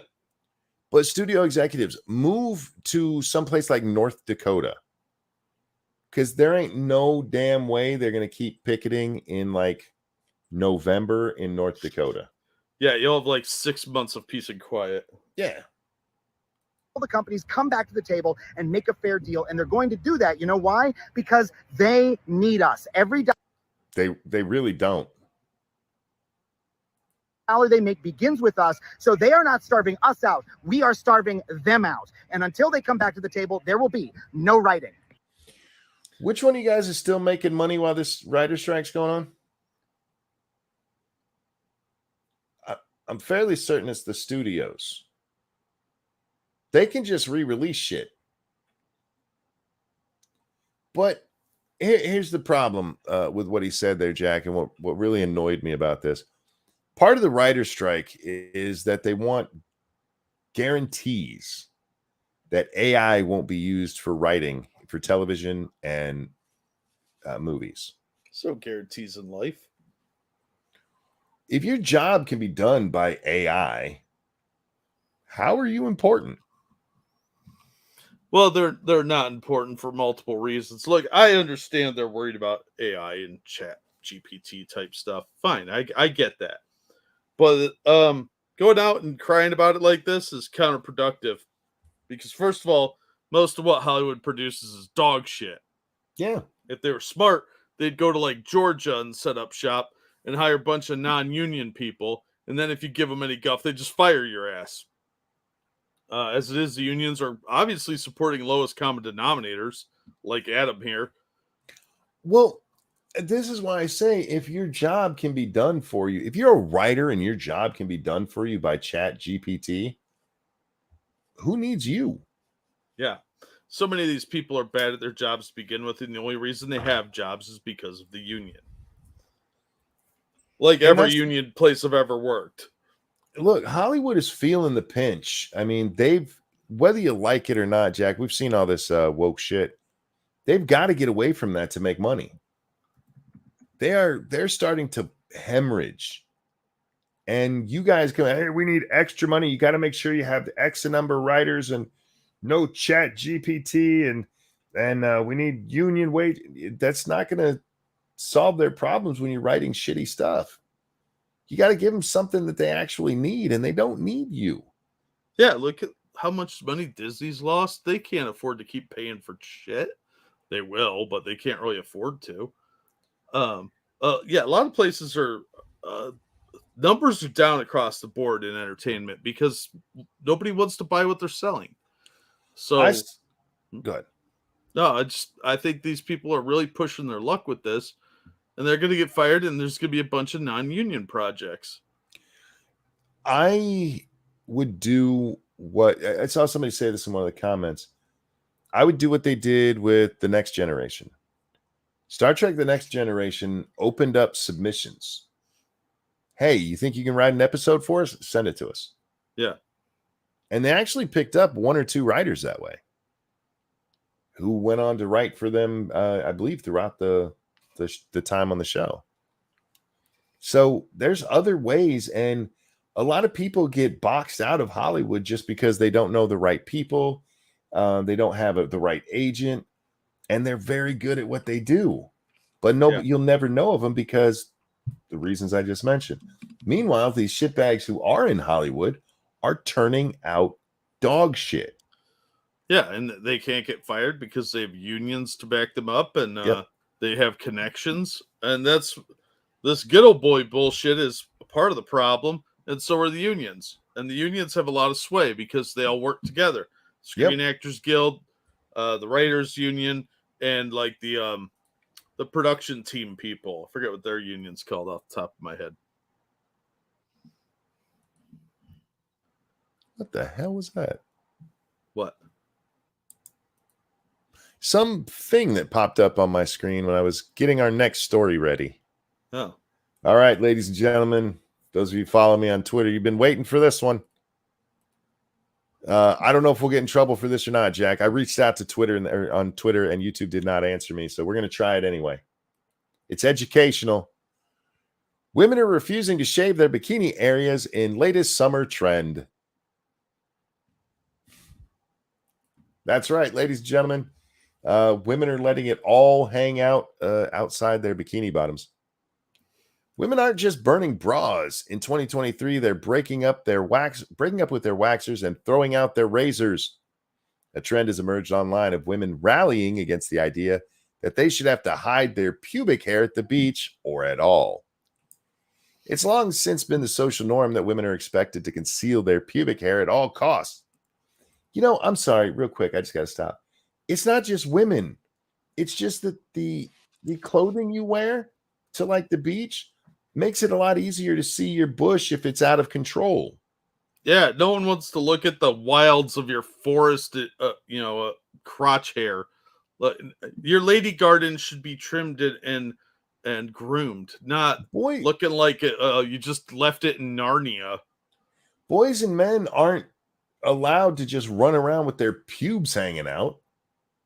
It's just that our clothing is different. And if you're going to wear that clothing like that, yeah, maybe you should clean that shit up. Just saying.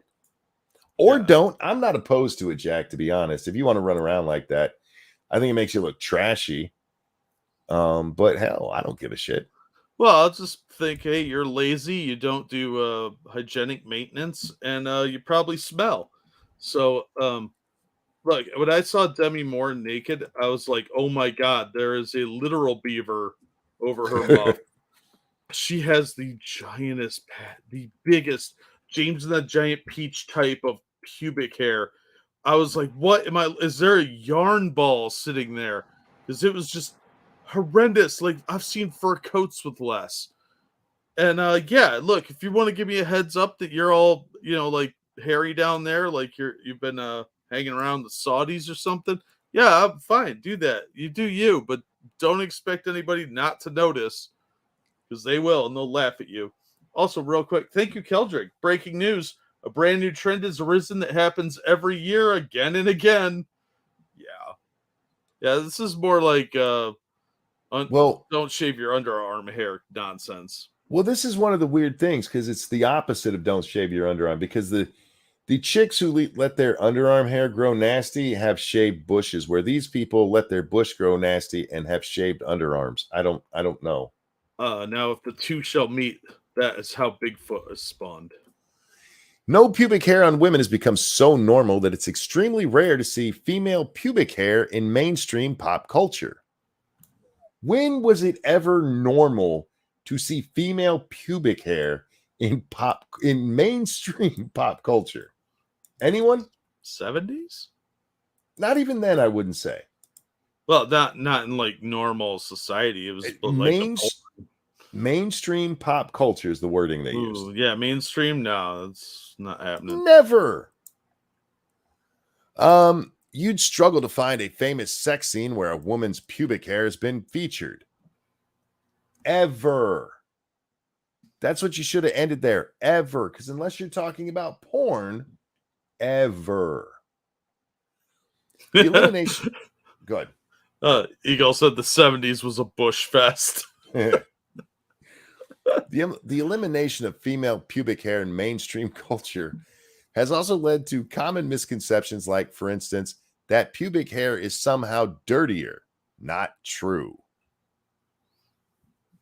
No, it's like parsley. It's always in the way, and you don't really pay much attention to it. You just wanted to move it to get to the food. Psychologist Carly Daubers said that pubic hair has become so taboo that if women don't hide it, it is seen as a form of self-expression and radical art. All right. Jack, they love to do this. They'll bring up old-time photos. Find me the old-time photos of people hanging out at the beach with their friends, not a porn, and their bush is out. They're not wearing bathing suits. It's just their bush hair crafted to look like one. Got it. Yes. The cultural messaging has been that women should not have. I'm going to do that just for you. Women should not have pubic hair. Oh. It's a normal, healthy part of the human body, she told something news. I don't care. It's called a furkini. So why has pubic hair become so taboo? Well, pubic hair maintenance has historically been recommended by beauty outlets with keeping a sexual partner interested in mind or mimicking the look of mainstream pornographic actors. What? Ladies, are a lot of you out there trimming your bush because Jenna Jameson did it? I don't know if she even did it. I don't know. I don't know any porn actresses because I don't watch porn. Dennis Griffith. Pubic hair has become so sexualized that has become the norm for it to be removed, but the hairy conversation has taken a turn thanks to influencers. If it's look so at these lovely pictures. Why are they removing it? That makes no sense. Look at this. Look how sexy that is. Oh, baby. She must be like Iranian or something. Look at that. I would think that's a dude or So that's why she's got all those tattoos to cover up Oh, the fact that she's got some serious hair going on. that goes all the way over her butt. Oh, Ugh. oh yeah. Oh yeah. No. See, Have this you? I can forgive. It's just like, okay, she got a little stuff there. So a buddy of mine dated this chick for a little while, and they finally started to get it on. And he had to dump her right away. First time they had sex. Like he comes by and he's like, "We're done. It's over." And I was like, "What do you talk about? Why'd you break up? Was it today the day you guys were gonna bang?" And he's like, "Yeah, we did." And her pubic hair apparently went up to her navel. Oh, So, one of those. yeah, you know how some guys have like the little line that goes from their belly button Happy down. trail. Mhm. Yeah, the happy trail. Well, she apparently had more like the really hairy dudes where it just goes up and kind of becomes like almost chest hair. And I was like, that's fucking gross, dude. And he's like, yeah, she won't trim it either. So over. I don't blame him. I'm not into body hair. Not like that. Nope. Influencer Sarah Puto. I'm sure I'm pronouncing that wrong. And Bella Davis posted a joint post of their pair in bikini on Instagram. Of the pair in bikinis on Instagram. You could also see visible pubic hair poking out from their bikini bottoms. The post quickly raised chatter about beauty standards and hygiene. Puto shared the post with her 400,000 followers and explained that while she understood it was a personal choice to shave or wax, she wants women to realize they don't need to alter their bodies. That's easy, sweetheart. Wear swim trunks. Right? There you go. You don't have to worry about shaving. Easy. That's what we do. Mess says, look at me not caring. I care because it's funny. I love that we're having a debate in our world about whether or not women should let their pubes run free. This is how, we live in a very comfortable society. Yes. And women have the same rights as men, and they just look for something to bitch about. That's exactly what this nonsense is, because this is so trivial and stupid. You want to look like a hairy Sasquatch? Fine, go ahead. You're gonna have a couple dudes check you out, and then you'll see their face drop, and they're like, "Ew," when they see your weird leg pubes, and they're like, "Is that a dude? I don't know. It's a big muff. I'm not going anywhere near it either." Trail of Tears. I see that. Cannibal said something earlier I can't read, but it's over on Rumble if you want to read it. Both Greek and yeah. You don't know anyone a smooth, bump-free, hairless body. Don't let your body hair or razor bumps hold you back from wearing a bikini, from being intimate, or from making precious memories. Who's like, I would love to make precious memories with you, but my pubic hair is just ruining it. Oh my God. Real quick, thank you, Donald Camp, for that feminist donation. Wait till you hear this. My first wife rocked a bush, and he put it in capital letters. I got her to shave watching Star Wars. Every time I saw Chewie, I jumped her. She finally asked what got into me. I told her the hairy fuck reminded me of her. She was always shaved by the end of the night. Wow. And look, I'm not even saying you got to shave, but you should trim. This right here, in all honesty, really? Get a gardener in there, weirdo. No, you know what? Even, okay, this one, not so much because she's got this shit coming down her leg. Yeah. But like this chick, most of this would be covered if she just wore a bigger bikini bottom. Yes. If it just covered her actual crotch area. Yeah, maybe a two-piece just isn't for you. But, I mean, if you want to do that, just fucking wear shorts. You deserve to see body hair. What? You deserve to see body hair. I don't want to. No, what did I do wrong? And bumpy bikini lines represented. You deserve to feel seen, empowered, and a little less alone in your body. Why does everybody want to feel seen? That's so fucking obnoxious. I don't want to be seen. I want most people to ignore me. I want to go gray man through life where people like, leave me the fuck alone. Jack, we grew up in a different time. Real quick, Donald Camp, thank you for 10 minutes, $12. He says, hi, monkey. Hello, sir. Hope you're well.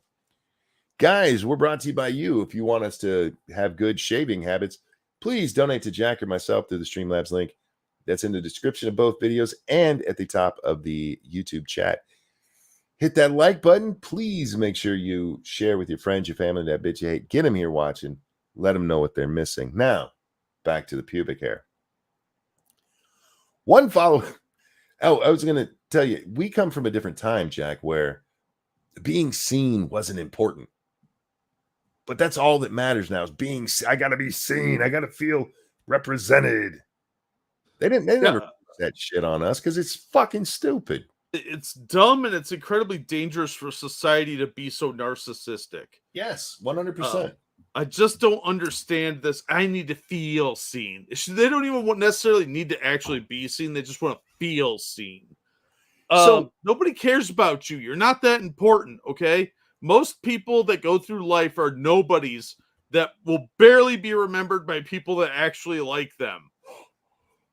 I just think that what we're taking from this, Jack, is wrong. What we should be taking from this, guys, is if you see a woman in a bikini, please, please, please go up and mention to her how much you like her bush. I really like your bush. Then stare her dead in the eyes. I like what you're doing down there. I like it a lot. No, what I feel like doing is doing a fundraiser, getting a case full of Harry's razors, and every time I see one of these bitches at the beach, I hand them one. One follower. Oh, sorry. Frosted, thank you. 2 of these chicks scissor. It sticks like Velcro. That's not what's sticking, my friend. One follower revealed that she finds shaving and hair removal cream unpleasant due to allergic reactions. You have allergic reactions to shaving? They make different creams. Like, there's a lot of different creams. You can shave with soap. Yeah. Dove soap is really good. If you're into old school shaving, like, like the little bricks of facial soap they make, Dove does a really good job impersonating that. The original blue box stuff. My dad told me that because he's an old man who likes using the disc things that would turn into lather when you get them slightly wet. When I used to work at McDonald's way back when I was 18, we weren't allowed to have beards. So I had to shave. I shaved in the shower. I didn't bring shaving cream in with me. I just shaved with soap. That makes your skin kind of dry. I used to dry shave a lot. But yeah, it's not always easy to do. Your post gives me something to think about. Maybe I shouldn't put my skin through hell, she mused. So wild we have to normalize something is normal, another commented. That's not even a real sentence. No, they're not smart people. I feel like nobody's pubic hair should be showing, though. Just seems inappropriate for a man or a woman to have it showing, someone argued. Yes, there you go. Ding, ding, ding. We have a winner. Nobody's even saying you got to shave your bush. Just don't show it to the public. Put on some swim trunks. And when people go, hey, how come you don't wear a bathing suit bottom? You can go, because I'm a hairy bitch. Because my giant beaver's like looking a little shaggy, like winter's a coming. The other running theme was commenters expressing that they felt pubic hair was somehow unhygienic and that having it displayed was dirty. Okay. In and of itself, it's not unhygienic, but it is in your crotch region, and you do need to clean your crotch more than you need to clean your hair. If we're just being honest, you have a normal day, Jack, chances are you don't need to clean your hair. Unless you did something that got you really sweaty. You can go a couple of days without washing your hair. You shouldn't go a couple of days without washing your crotch, which is where your pubes are. What? You sound like a monster. For me, it isn't about appearance, but about hygiene, someone wrote. It isn't more or less hygienic to remove body hair. Not. What? It isn't more or less hygienic to remove body hair, not, Puto replied. Am I pronouncing that right? I don't know. Sexual wellness expert Rosie Reese is also leading the charge and has taken to social media to help normalize pubic hair. Look, we got some before and after. Don't allow anyone to shame you into doing something with your body hair that you aren't comfortable doing. Oh, these people are so gross. Again, shorts takes care of the problem. You're going to have to wear some like really baggy long leg shorts because god damn, baby. Right? You're going to need the boxer brief shorts. Fuck, that goes way down. My pubic hair doesn't even come close to that. Right? Like, I have leg hair and I'm not that hairy. Yeah. Luckily, my leg hair is blonde. You can't even see it. You got to get real close. But don't, because it's creepy, and don't touch my legs. Yeah, stay away from my ball sack, you hairy chicks. I've recently shared on my Instagram that I'm growing my pubic hair winter coat in the hope that more women and men see it as sexy, normal, and healthy, she told news.com Oz. No, they're not going to. You just look like a weirdo. Yeah, you want to see her? What the fuck? Why did it do that? Of course, she's a big fat chick. Here's the, but this is what I was talking about, Jack. She's got shaved armpits. Yeah, that's Shaved armpits and letting her bush grow out so you can see it. that's And- almost hypocritical in a way. And Jack, she's already wearing a kind of big bottom. I mean, it goes way up over her belly button. She's got the tummy control panties on, Yeah, but she can't get some that, you know, come up her actual hip line so her crotchety crotch hair isn't showing. no, apparently not. Yeah, I guess. I mean, is she ugly too? Telling you, most of these people are. The hair removal industry has instigated and normalized women being hair free since the 80s. Goes further back than that, sweetheart. Conditioning us to believe that having pubic hair or hairy underarms insinuates that you've let yourself go, you're inherently dirty or hippie, or you're distinctively unfeminine and deemed unattractive to men. She said, no, you're ugly. That's why you're unattractive to men. Yeah, I mean, it's not a puzzle, lady. You don't have to figure it out. You You're look just like you're just Mr. a hideous Bean. monster. She looks like Mr. Bean with pubes. Yeah. Well, and fat. She ain't all that fat, Jack. She's fat. I know. For you, she's like 100 pounds overweight, but she ain't all that fat. Those bikini bottoms are not doing her any favor with that ginormous fupa. Reese stressed that there's nothing wrong with shaving or waxing, but that women should consider why they're doing it. It is important that we choose what makes us comfortable from an empowered place rather than unconsciously shaving off our pubes simply because society, the beauty industry, or our partner expects or requests of us. Shut up. You're gonna die alone, being eaten by cats. I just want to show this picture one more time to make the audience a little uneasy. I don't care if women shave, Jack. I really don't. Do your own thing. But you will be judged for it, and don't be mad when society's judging you because you're doing something weird. Yeah, this accept everything I do, no matter how freaky and weird it is.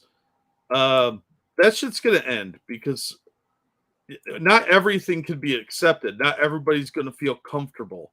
Yeah. You can't make everybody comfortable. It's not gonna happen. And at Well- some point, you're going to do something so outlandish that people laugh at you. And then you can be like, why are they laughing? And you're going to cry like a little bitch. And you're going to whine about it on the fucking internet. Even more important, you'll notice that these people, it's never, I'm going to do this. It's, I want you to do it with me. Yeah, it's because it's all about them, but they don't want to do it alone. They don't want to be the groundbreaker. I'm doing this for you so that you can do it with me, because you should be able to make up your own mind about things. You should be an individual with the rest of us in the group.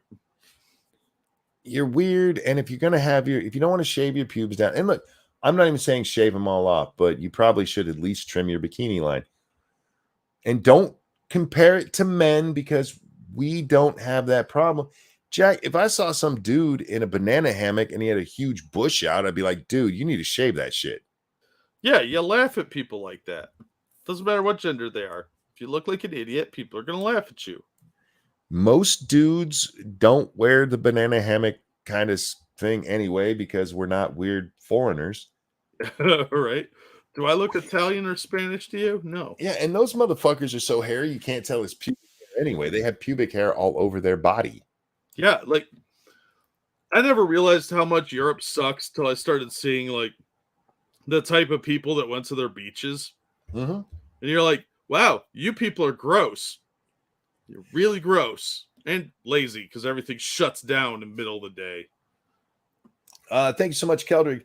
There's nothing wrong with shaving or waxing. There's no way this woman doesn't hold contempt for shavers and waxers. Oh, absolutely. Absolutely. I guarantee you, if you really sat down and talked to her, she would say that the people that do this, she's actually jealous of them because she sees them as more attractive.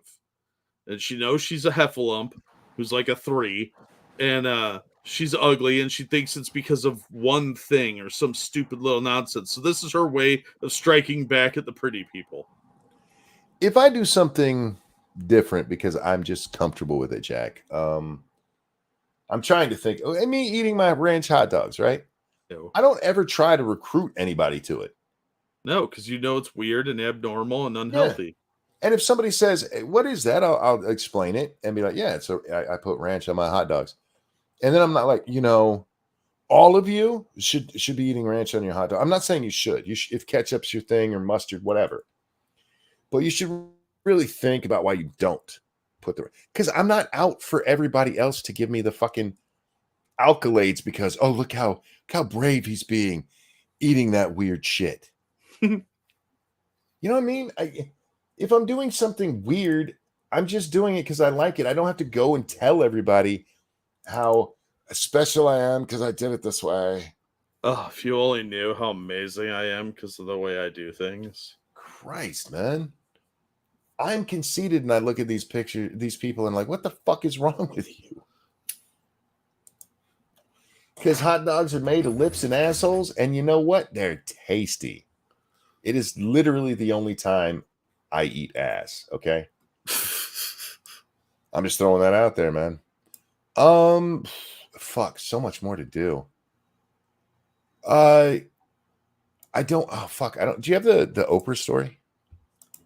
Oprah? Yeah. Don't think so. Oprah's some spiritual guru was just sentenced to like 99 years in prison or something like that. I heard something about it. I didn't pay much attention, honestly. Sexual abuse of women and children. Nice, huh? Yeah. And I only bring it up so I can show this picture. That moment when you realize Oprah didn't bring you here for a new car. She seems to hang out with a lot of pedophiles and rapists. Yeah, there seems to be a pretty large amount of creepy scumbag abusers in her sphere. Merle says, yeah, Monk, I get you like ranch dogs, which is fine for you, but kind of gross to me. And you know what? For all the arguing and stuff we do, having fun, I understand that. I understand there's shit that I eat that are people like, why would you ever do that? I feel the same way about foods other people eat. I'm not trying to normalize it. I'm okay being different is what I'm getting at, Jack. I'm not really upset by it. Oh, we can't miss this. Can't miss this. No. The Secret Service has finally finished their investigation of the cocaine found at the White House. Yeah, it's a mystery that'll remain a mystery because apparently they don't have good security measures at the fucking White House. They said they cannot determine whose cocaine it was. It's just a mystery. I don't even fucking know. Jack, you worked loss prevention. You've had to watch security footage. Oh yeah, it's a lot of fun. I love security cameras. Here's what you do. you go and you look at the footage of that area, and don't tell me you don't have footage of that area. The White House Right. is like a fucking casino. Yeah, I know, right? There's a million fucking cameras in there covering every angle. If you're telling me they can't figure out who put something in a cubby, they're full of shit. They are lying Well- through their goddamn teeth if that's the case. I'm trying to help them here. So what? Remember, now we're not even sure it was in a cubby. Yeah, they've changed the location at least 3 times. Yeah, because now it was found outside the situation room, but there was work being done. They tried to blame it on the blue collar workers who were fixing the fucking White House redesign. Yeah, those dudes can't afford cocaine. What are you talking about? Here's how you do it. And Jack, you can back me up because you've done it before. You go and you look and you're like, okay, the cocaine is right there in the picture. Got it. You go back an hour. You go back 10 hours. You go back until it's not there. And then you slowly start going forward until you find the fucker who dropped it. His name is Hunter Biden. Oh, did you see Hunter had his lawyer send Trump a cease and desist? Yes, I did, which is absolutely insane because fuck, I have that somewhere. I was busy on Twitter. Oh, son of a fuck you. Didn't go well, huh? Oh, just a pain. Hang on a second. Well, Monkey seems to experience a temporary sidetrack. Do you have the IRS closing down the Puerto Rico bank in the queue? Not today, no. Figured we were going to be doing a lot of other stuff. I have not done cocaine frosted. No. I knew some cokeheads, but they were busy being homeless by the time I found out about it. Because like, why'd they lose all their stuff? Oh, they got cocaine habits. Oh, that makes sense. Jack, could you grab your first story and read it? Sure. I'll share it on the screen here. I'll be right back. Yep. All right. First up, let me reload this. There we go. Oklahoma judges refuses to authorize reparations for victims of infamous 1921 Tulsa race massacre that killed 300 air quotes black people after agreeing with city officials that claimants don't have unlimited rights to compensation. This actually surprised me. An Oklahoma judge has refused to authorize reparations. I just read Real that. quick. Yeah. I don't mean to interrupt. Is this Black Wall Street? Yeah, no, this is the Tulsa race massacre. It might be Black Wall Street. Okay. I don't remember. It was hours ago I read this. Oh, thank you, Keldrick. Nothing more democratic than blaming the filthy blue-collar peasants for the crimes of the honorable nobles and pure elites who didn't do nothing wrong. That is a fact. Leslie Benningfield Randall, 108, and Viola Fletcher, 109, and her brother Hugh Van Ellis, 102, are the last known survivors of the massacre and have been locked in years-long legal battle to receive reparations. Their lawsuit against the city of Tulsa sought financial and other reparations, including a 99-year tax holiday for Tulsa residents who are descendants of victims of the massacre in North Tulsa neighborhood of Greenwood. That's ridiculous. Judge Carolyn Wall dismissed the case earlier this month after agreeing with city officials that the claimants don't have unlimited rights to compensation. It is estimated that as many as 300 people died in the massacre. It's one of the starkest examples of black wealth being decimated, leaving parents nothing to pass down and forcing generations to start from scratch. The 3 plaintiffs now vowed that they will not go quietly. Well, you're over 100 years old. You're probably going to go. I'm sorry. Demario Salmon Simmons, their lead attorney and founder of the Justice for Greenwood Foundation, said he's not seen any documents laying out Wall's reasoning for her dismissal. He called the lawsuit dismissal a hurtful blow to our quest for justice. And by justice, he means piles of money. And asked the federal government to open an investigation into the massacre. This was 100 years ago. What are they going to find, dude? Salmon Simmons added, Wait, we are... one second. So these people were barely even alive at the time? Yes. All right. He added, "We are forced to plead this case beyond what is required under Oklahoma standards, which is certainly a familiar circumstance when Black Americans ask the American legal system to work for them. And now Judge Wall has condemned us to languish on Oklahoma's appellate docket. But we will not go quietly. We will continue to fight until our last breaths." Ooh, what's hyperbole? Like so many Black Americans, we carry the weight of intergenerational racial trauma day in and day out. That's not a real thing, dude. The dismissal of this case is just one more example of how America's, and specifically Tulsa's, legacy of racial harm, racial distress is disproportionately and unjustly borne by Black communities. We will not rest until there's justice for Greenwood. The attorney also told CNN they've waited 102 years trying to get justice and reparations for themselves, their families, and our community here in Tulsa. And for me to get the phone call, I could not believe it. We were completely blown away. Then you're dumb. The violence in 1921 erupted after a white woman told police that a Black man had grabbed her arm in an elevator in downtown Tulsa commercial building on May 30th, 1921. Yes, sir. No, sorry, I was just moving. I unmuted myself. I think I can talk again, but we'll see. Oh, okay. The following day, police arrested the man who the Tulsa Tribune reported had tried to assault the woman. White people surrounded the courthouse demanding the man be handed over. World War I veterans were among Black men who went to the courthouse to face the mob.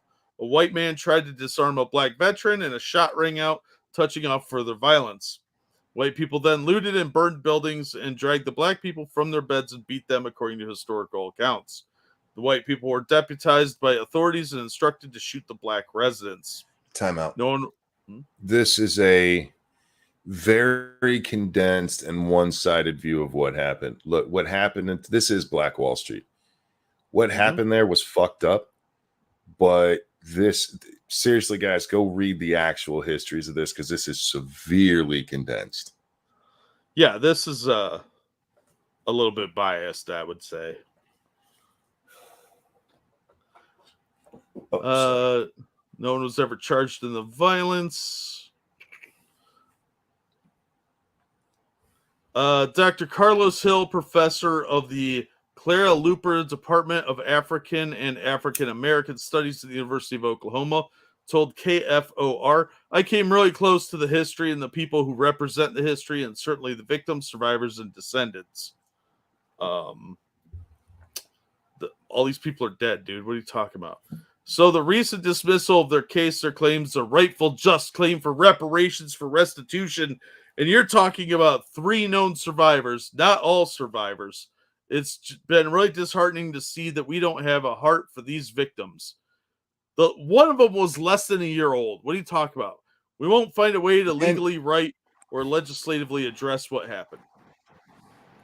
The chances, because he kind of gives the impression that there might be some unknown survivors. Chances are probably not. It sounds like this family has some pretty good genes. Yeah. Got 3 of their members over 100. Most people aren't, especially if you grew up Black in the 20s in Tulsa, for fuck's sake. Anyhow, sorry. No, it's just for them. If any reparations were to come, it should only be for these 3. Yeah, because they're the They're last the ones who were people left. that were directly involved. Mm-hmm. Just because your great-grandfather suffered doesn't mean that you're entitled to money. I'm sorry. You don't get cash prizes for that. Yeah, that's again, what happened in Tulsa was fucked up, Jack. I'm not gonna deny that, absolutely.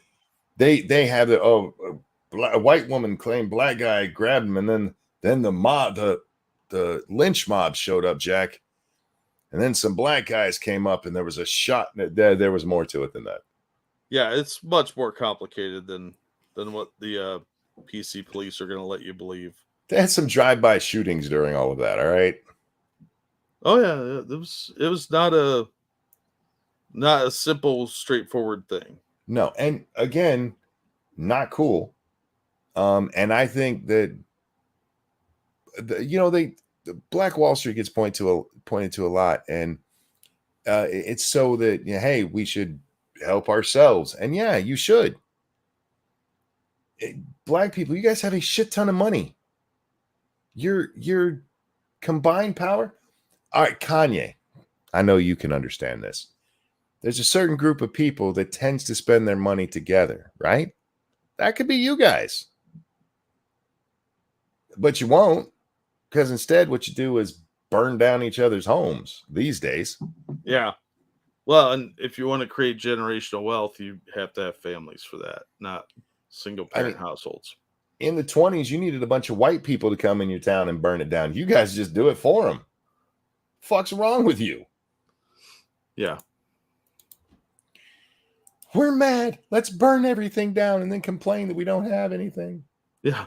Well, why did Walgreens and CVS leave when we burned down 3 of their stores? Yeah. Just invest in your own neighborhoods. And it's not even necessarily, Jack, investing in black or investing in white. Invest in your own neighborhood. Yeah. You ever see a neighborhood where everybody's invested in it? Everybody loves it. Everybody's taking care of it. You see them go and clean up litter and plant flowers in the downtown area. Those are always really nice fucking areas. Yeah. And they stay that way for generations. You ever see one where nobody gives a shit? Oh, That's the town I live in, Jack. Yeah. Unfortunately, there are a lot of problems in poor communities like that. Look, And we don't. I'm sorry, we don't even have like crime or anything. Just nobody cares. Yeah. There's no community here. But anyway, as you were saying, I'm sorry. If you want your kids to get out of poverty, you have to teach them financial responsibility as well as set a good example for them. That's one of the keys. And also teach them how important it is to graduate high school. But I got a couple things backed up here. Thank you, Frank. This is Black Wall Street. Everything about this is utter BS. Black people in the community started a riot over a black guy being tried for sexual assault. The body count isn't agreed upon. Most likely nowhere near that 300. Yeah, that number fluctuates depending on the source. And I've noticed that a lot of like NPR types like to jack up the number a lot higher than other people. So we get a certain perspective only. So yeah, again, I'm not downplaying what happened. It's still terrible what happened there. Fucking city got burned down. Just look into it more than what they tell you about it, because it's important to know the actual history, Jack. Yeah, and honestly, I'd go back and read a lot of the contemporaneous sources, newspapers. Oh yeah, they'll give you a much better perspective than modern lefties will. And also, thank you, Evolved Potato. So would the 99-year tax holiday actually do much? Because we know that a lot of people don't really pay taxes, especially in the inner cities. Would the people that get money from the government not get any, or do they expect that money? Oh, they expect that money. See, this tax holiday thing is going to apply to like their city tax and their sales tax is what they're talking about. So it's not going to affect their federal or state. They just don't want to pay city taxes, and they don't want to have to pay local sales tax. So, oh, sorry. Yeah, so it will impact the city quite a bit. That's a lot of city revenue. Meh said it really good right there. It was a shitstorm, but not a lynching. Yes, exactly. Anyhow, hey, let's stay on the racial thing, shall we? Sure. Today, I walked into a new hospital with fresh hair out of a protective style, afro sitting high and wide on top of my head. I checked in with my name and stated my purpose for being there and was sent to patient registration. No, I'm not having surgery. I'm a surgeon. Okay. This woman is basically claiming that they were racist to her. And when she told them that she was there to be a surgeon, they were like, oh, but you got an afro, so you must be here for surgery. What? That's what she's claiming. That. No, that sounds like bullshit. Yeah, I have a couple of theories. Either she said, where is surgery, instead of saying, I'm a surgeon, where's surgery? Yeah. Or she said, I'm here for surgery instead of I am here to perform surgery. Yeah. There's no way that she said to somebody, I'm a surgeon, and they went, go check in. You got Afro puffs. Where did she say? Could you read that start of that again? Sure. Today I walked into a new hospital with hair fresh out of a protective style, afro sitting high and wide on top of my head. I checked in with my name and stated my purpose for being there and was sent to patient registration. Oh, see right there. She checked in. What that if they sent her to patient registration, then they obviously said she said something that made them think that she was a patient. Yep. Otherwise, it wouldn't have happened. I've been in a lot of hospitals in the last few years, unfortunately. And holy fucking shit, this is misleading. And this woman is full of crap. Yep. This is some virtue signaling, attention seeking nonsense. This is race baiting. Absolutely. Yeah. All right. No, I don't care about that. Not watching that on my stream. Ilhan Omar. We haven't talked about her in a while, Jack. Yeah. There's no way in hell I'm attending the joint session address from a president whose country has banned me and denied Rashida Tlaib the ability to see her grandma. A thread. All right. It is true that she was banned from Israel. That's the country she's talking about here. So was Rashida Tlaib. However, this isn't mentioned here. The Israeli government, actually Benjamin Netanyahu himself, granted Rashida Tlaib a waiver to go see her grandma. And Rashida Tlaib said, I'm not going to go see my grandma under these oppressive conditions. So she can go see her grandma any goddamn time she wants. She's going to let grandma die without ever seeing her again out of spite. Yeah, that sounds right. But I want to talk about why they were banned, Jack. Do you know why they were banned from the country? Did they say something anti-Semitic? No. Well, kind of, but that's not exactly it. They were supporting the boycott, divest, and I forget what the I is, the BDI movement. Oh, yeah. She's boycotting the place and then gets mad that they banned her. What did she expect was going to happen? Why would she care she was banned if she's boycotting them? Can you imagine being like, I am boycotting Walmart, and then Walmart goes, you can't come in here.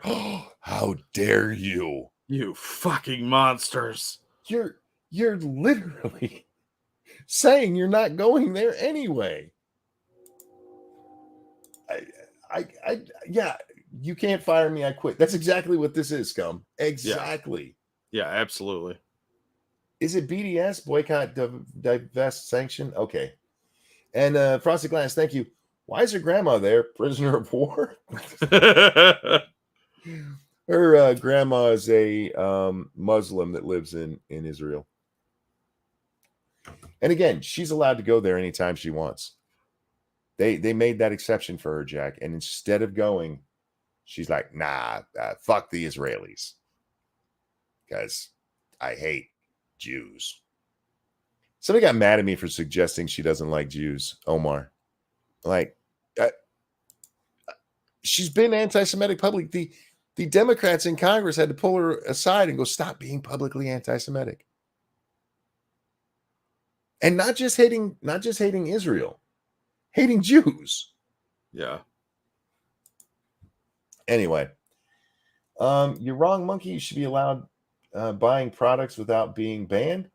I mean, we're not exactly buying products. We're talking about going to a country, but I suppose. Or if you're talking about Walmart, I mean, I don't. Do we want to watch? Do we want to watch Kamala? That's up to you. I already have 2 videos in the queue, so.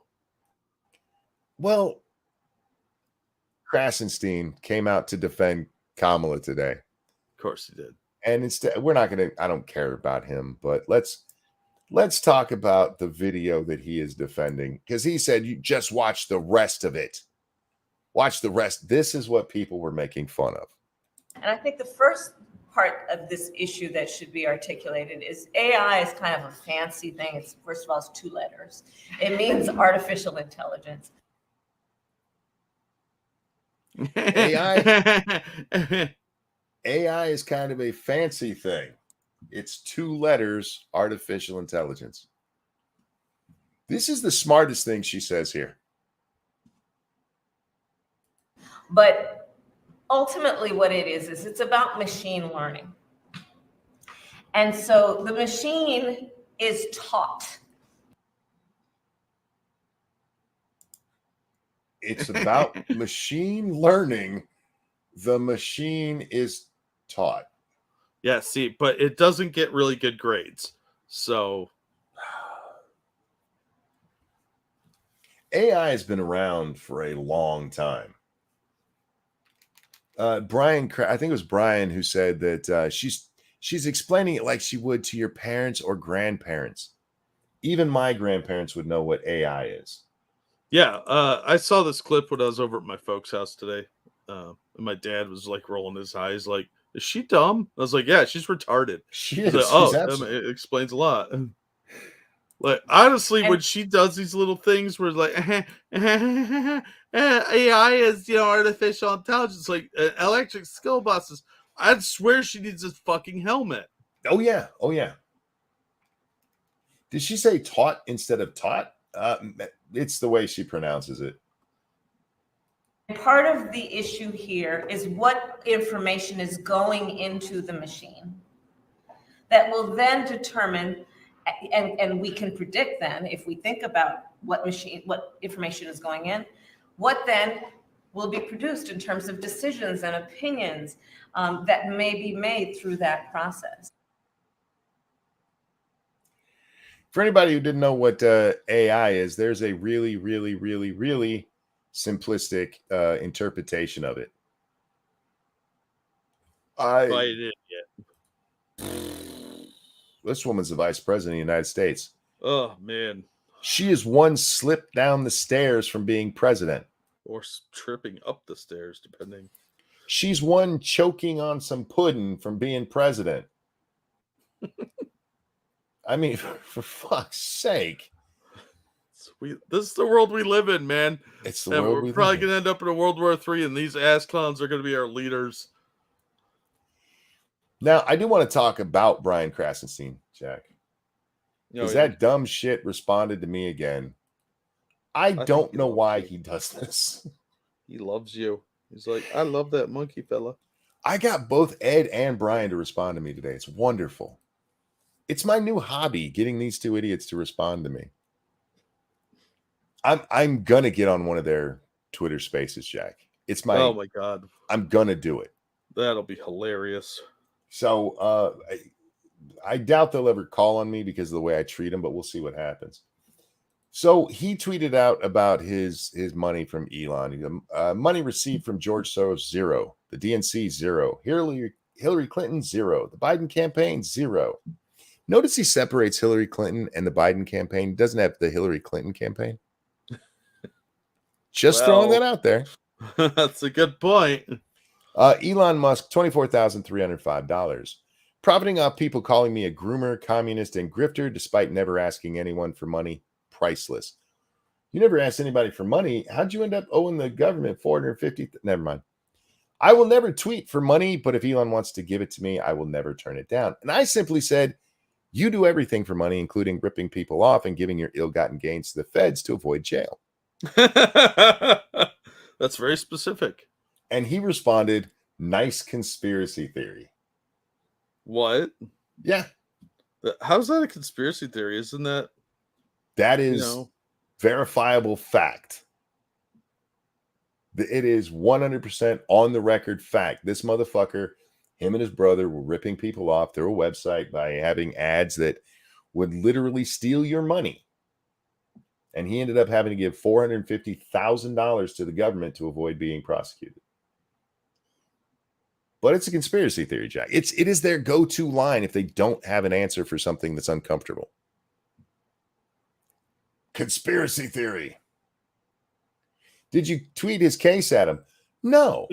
I tweeted his case at several other people who, I guess I kind of did right there, but lots of other people did. For instance, here you go.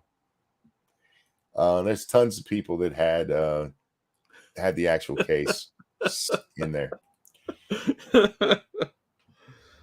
I don't get why these assholes respond to me. I really don't. Because they're stupid, monkey. Because they're stupid. I'm glad they do. I really do, because I have a lot of fun with it. Yeah, because they're stupid. They're dumb as fuck, man. You know, at least the Taylor Lorenz of the world, as dumb as she is, she was smart enough to block me. These guys aren't even smart enough to mute me.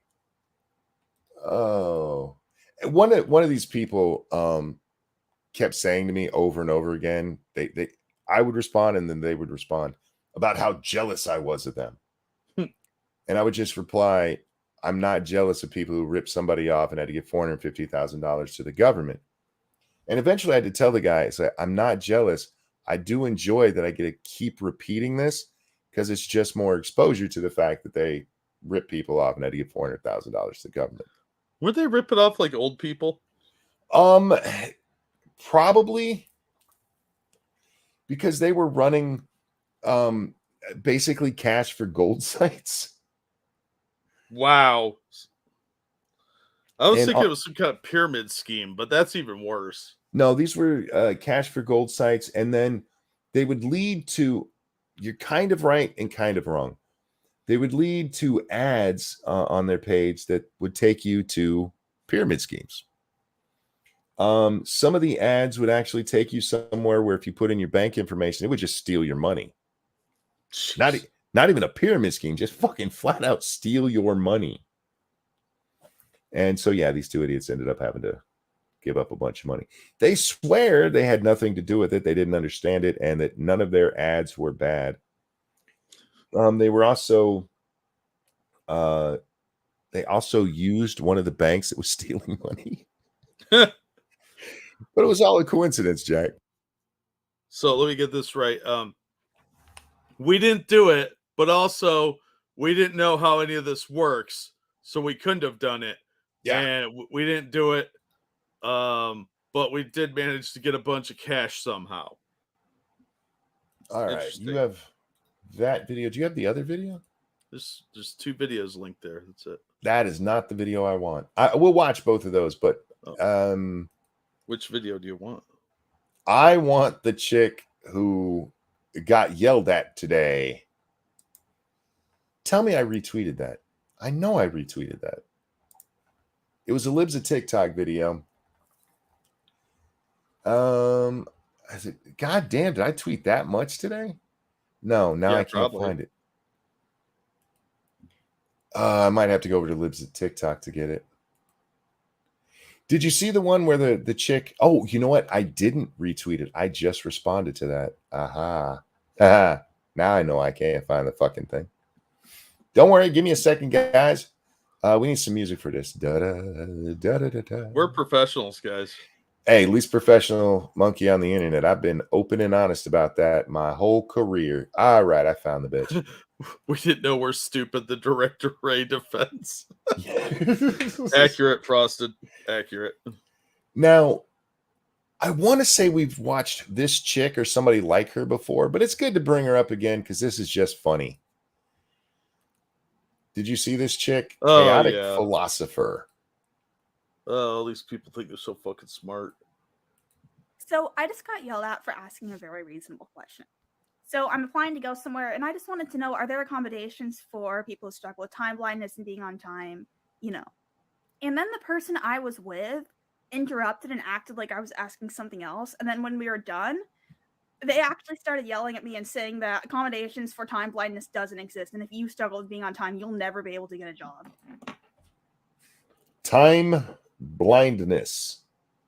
The inability to get your ass where you're supposed to be on time. Yeah. Now, this is not the first time we've talked about this subject in general. I know it's come up before. Yeah. But this chick is like really upset that they were like, bitch, you got to be here on time. I have to be somewhere at a specific time. I hate this. I'm surprised she didn't pull out the "you're racist" thing too, because I operate on black people time. Remember that? Oh yeah. Fucking nonsense. Provided you're trying your absolute best to be there. And then they're like, your stupid generation wants to destroy the workplace. Nobody said that to you. No, nobody said that. It's accurate, but nobody said that. Nobody in an interview. Maybe her dad said that to her. Yeah, I would be willing to bet a lot of this is projection off her dad. And 100%, you guys are trying to destroy it because you're lazy as shit. We are Gen X, and we can look at you and go, God damn, you're lazy. You're lazy and entitled, and that's saying something coming from us. Coming from, ours is the lazy. I thought we were the laziest self-entitled generation ever, and then Gen Z or millennials came along. Yeah, they really were like, hold my beer. Fuck. Her dad, you think he's even in the picture? This sounds like a dad talk.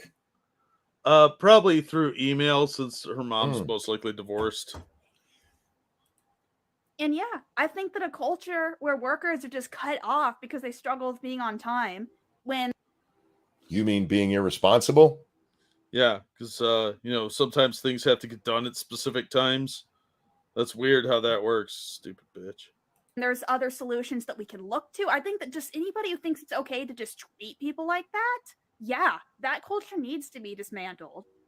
And then I asked that person, how can you feel good about yourself upholding this kind of system? And then to think I'm entitled. No, if people think it's okay to treat others like this, that's entitlement. Well, it's good that you like entitlement because you belong on food stamps with the way you act. No, she doesn't deserve food stamps. That's real people. That's where she's going to end up, man. She's going to end up on public assistance because the bitch can't get a fucking job because she's too fucking lazy. Yeah, and she can't be bothered to get up on time. Look, I have to be somewhere in 4 hours. You know what I'm going to do? Just stay up and get there on time. You know why? Because I'm a responsible fucking adult, which I know shocks all of us. But for fuck's sake, get an alarm clock, you lazy bitch. I shouldn't have to get up and go to work on time with your colonialist clock standards. Shut up, you lazy cunt. Oh, sorry, shit. We saw one person who told us that they couldn't get up on time. I don't know if you remember this, Jack. And then they told us, I go to bed at 2:00 every night. I just can't get up at 6. Well, take your ass to bed earlier, shithead. What? And make myself mildly uncomfortable and do something else? I don't want to change my life for your standards. Just give me money. Give me your stuff. I deserve free stuff. Socialism mindset 101.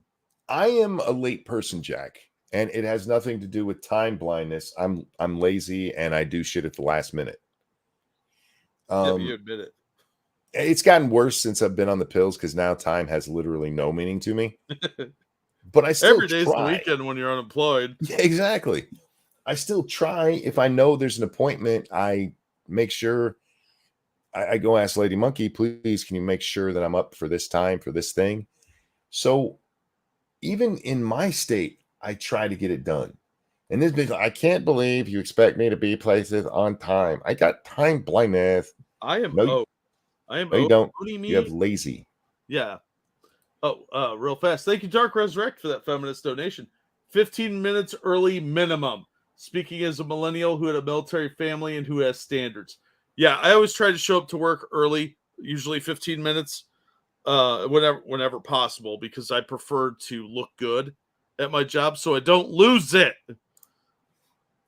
I can't imagine going to a job and telling them I'm lazy and irresponsible. Please hire me. Yeah, you'll never get a job.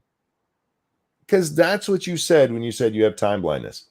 It's not just the lazy part, the irresponsible part. Why would I ever fucking hire you?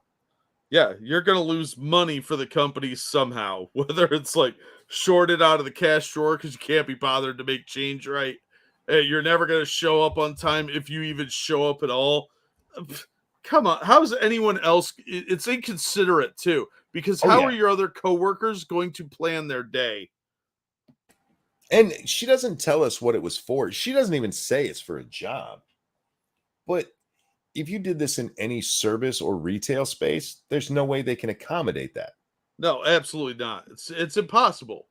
And on top of that, like, not only are you inconveniencing your coworkers who want to be places, some people have to have shit done at specific times because they got families, they got kids.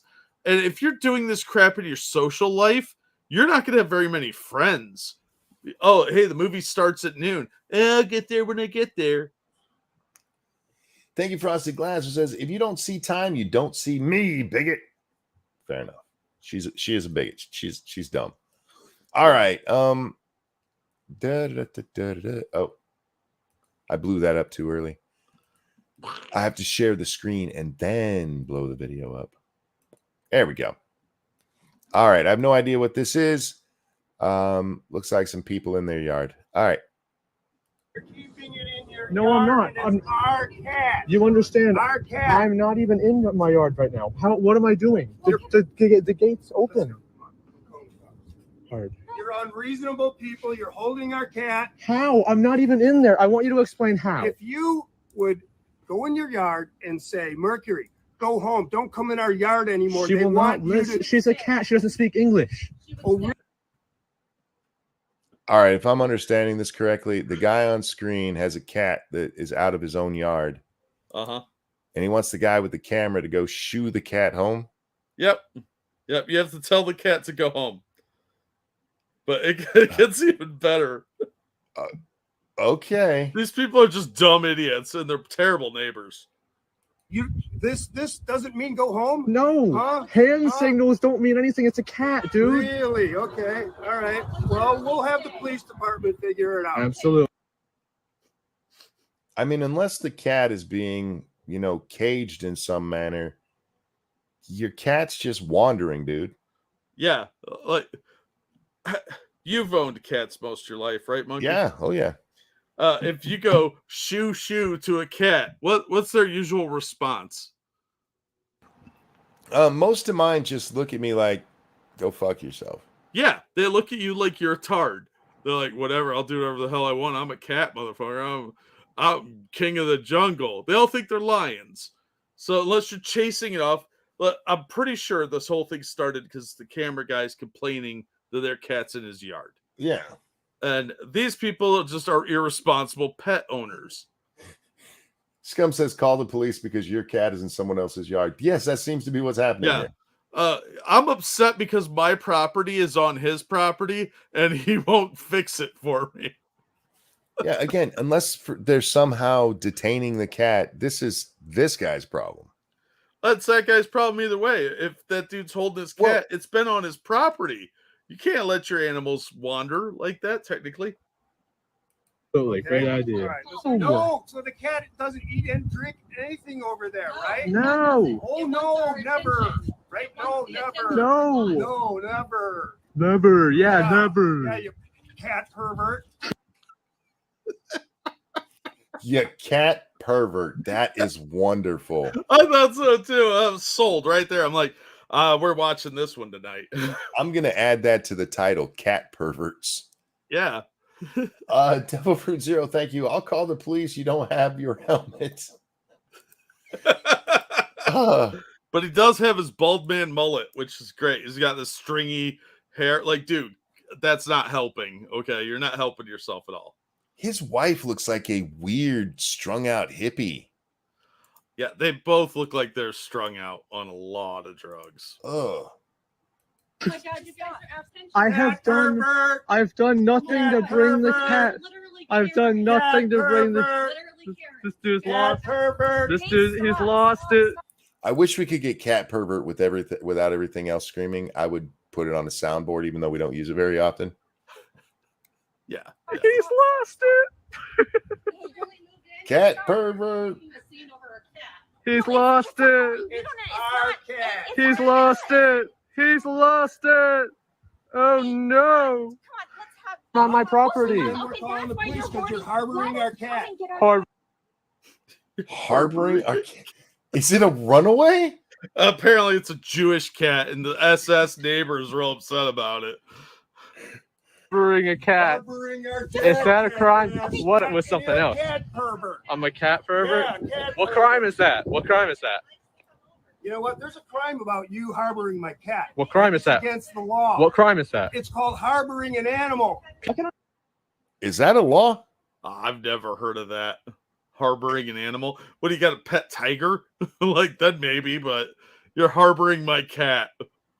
Can somebody look that It's up? the Anne Frank of cats.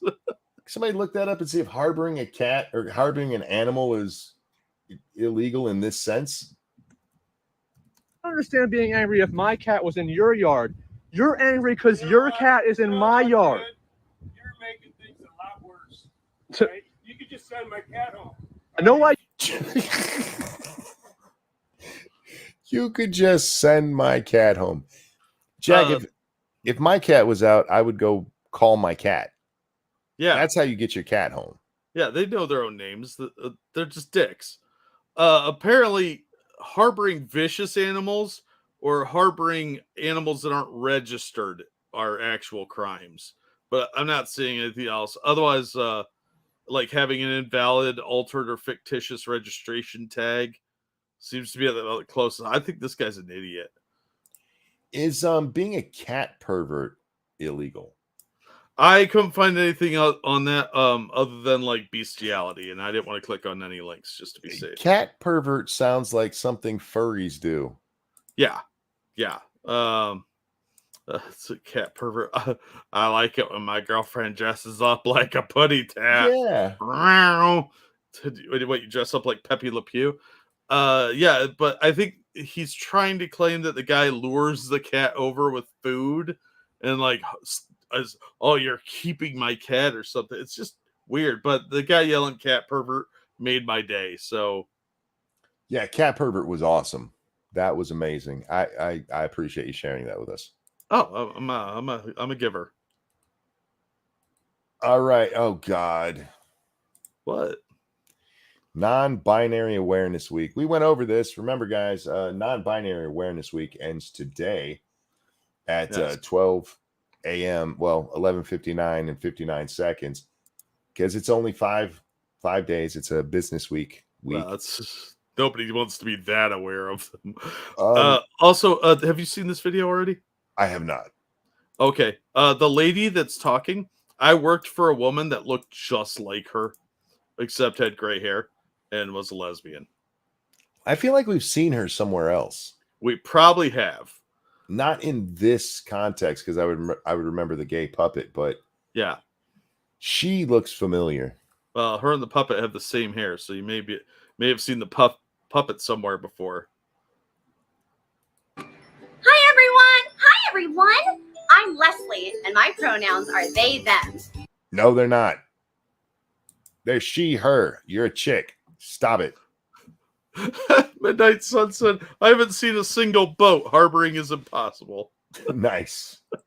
And I'm Ray. My pronouns are also they, them. You're a puppet. Can I point out that she is the worst ventriloquist in history? She doesn't even try and hide her face when her lips are moving. Not even close. Yeah. Like, I make a slightly silly voice, but you can still see me talking. You're an idiot. Her voice when she does the puppet isn't noticeably different from her regular speaking voice. It's just slightly different. That's it. She's not even trying. Like, why are you even in the frame? You could just have the puppet talking and then have yourself either behind it or to the side of it. No, she can't. No, she can't. She needs the attention. It's all about ego. She has to be seen. That's why she's a teacher. She would be more likely to move this puppet out of frame than herself. Oh, absolutely. I wonder if she hangs out with Lindsay from Queer Kids Stuff. Probably. Who has gotten noticeably fatter, by the way. And what are we celebrating this week, Ray? It is Non-Binary Awareness Week. And what does that mean? It means that we made up a bunch of shit and we're going to try to force it on you with stupid other shit. Yeah. And your hairdo looks dumb, lady. Well, that means if you don't feel like a boy in your heart or a girl in your heart. Jack, do you feel like a boy in your heart? I don't think that's where my sexuality lies. No. Yeah, I've never thought about it in terms of my heart before. No, my heart's busy doing other things like keeping my fat ass alive and trying not to let plaque buildup happen. Or if you feel like neither or both, then you need mental help. You are seen, you are loved, and you are supported no matter what. Apparently, she hasn't been listening to the show. Yeah. I think feel that we might break her. Yeah, I feel like seen and supported are definitely not among our virtues here. Yeah, not really. That's right. We love you for who you are, no matter what you might look like on the outside. What if I'm wearing a Hitler mustache and a swastika armband? It's only for people they find acceptable. They don't mean everybody. No, that ain't what she said, though. Oh, that's what they say, not what they do. Just listen. Right. We love you for who you are. See? And that's what they claim. No matter what you might look like on the outside. So I should be able to dress in full SS gear and go see this chick, and she should be like, "I love you." You'd think so, but we all know the reality. Come on. Why they lying all the time? Because they can. Why you always lying? We know who you are on the inside. Because we put our fingers there. We were like, hello, children. Why don't you let Mr. Puppet examine you? Ugh, fucking weirdos. See how I stick my hand up this puppet? Now it's your turn. And to all of our friends who might not be non-binary, how can we help them support our non-binary friends? You could fuck off. Well, you can always make sure you're using the right pronouns because you want to respect your friends.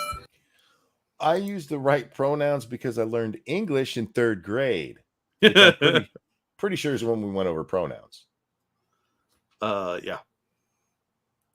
Well, what if somebody accidentally calls me the wrong pronoun and you're with me? What would you do?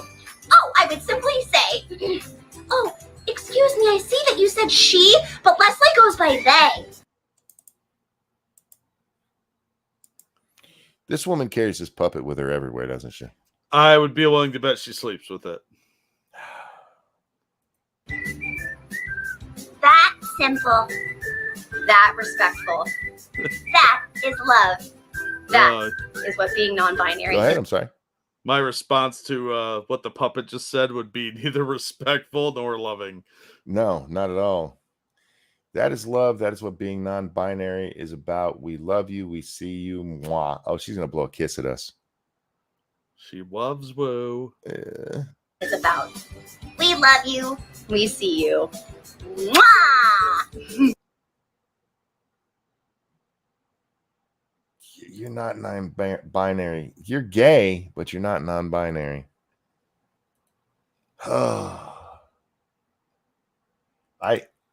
I don't even know what to do in this world anymore, Jack. I know, man. I got nothing, honestly. Our hope lies with like other countries putting a stop to this shit. Because apparently we're just going full speed ahead, like we're in that Keanu Reeves movie. Yeah, this is insanity. Yeah. Look, if you don't feel like a boy or a girl, I don't know what to tell you. You're one of them. You can check in your pants. And yes, it really is that simple. Really is that simple. Now, for the 10 or 12 people in the world that are hermaphrodites, it might be a little confusing. Everyone else, just reach down. See what you got downstairs and be like, oh, I'm that. Yeah. Have you, I meant to ask you this earlier, not to completely derail this, but speaking of stupid, weird shit, have you been following the new TikTok trend that's going around, the weird videos people are putting out? I'm not sure, but can you talk to the audience for a minute? I need to step away for just a second. And then Sure. I do want to talk about this. Weird videos. I'll try to remember. Be Yeah, right back. I got a link for you. Express elevator to hell. Oh yeah. I sleep with a lot of blankets. Don't take them from the British. They're probably not good for you. What's that, Mr. Hat? Exactly, furry. So until she has a Muppet baby with the puppet, and then the puppet kid gets kidnapped. I don't know. I heard they got divorced, though. I never did hear the resolution on if they got the kid back.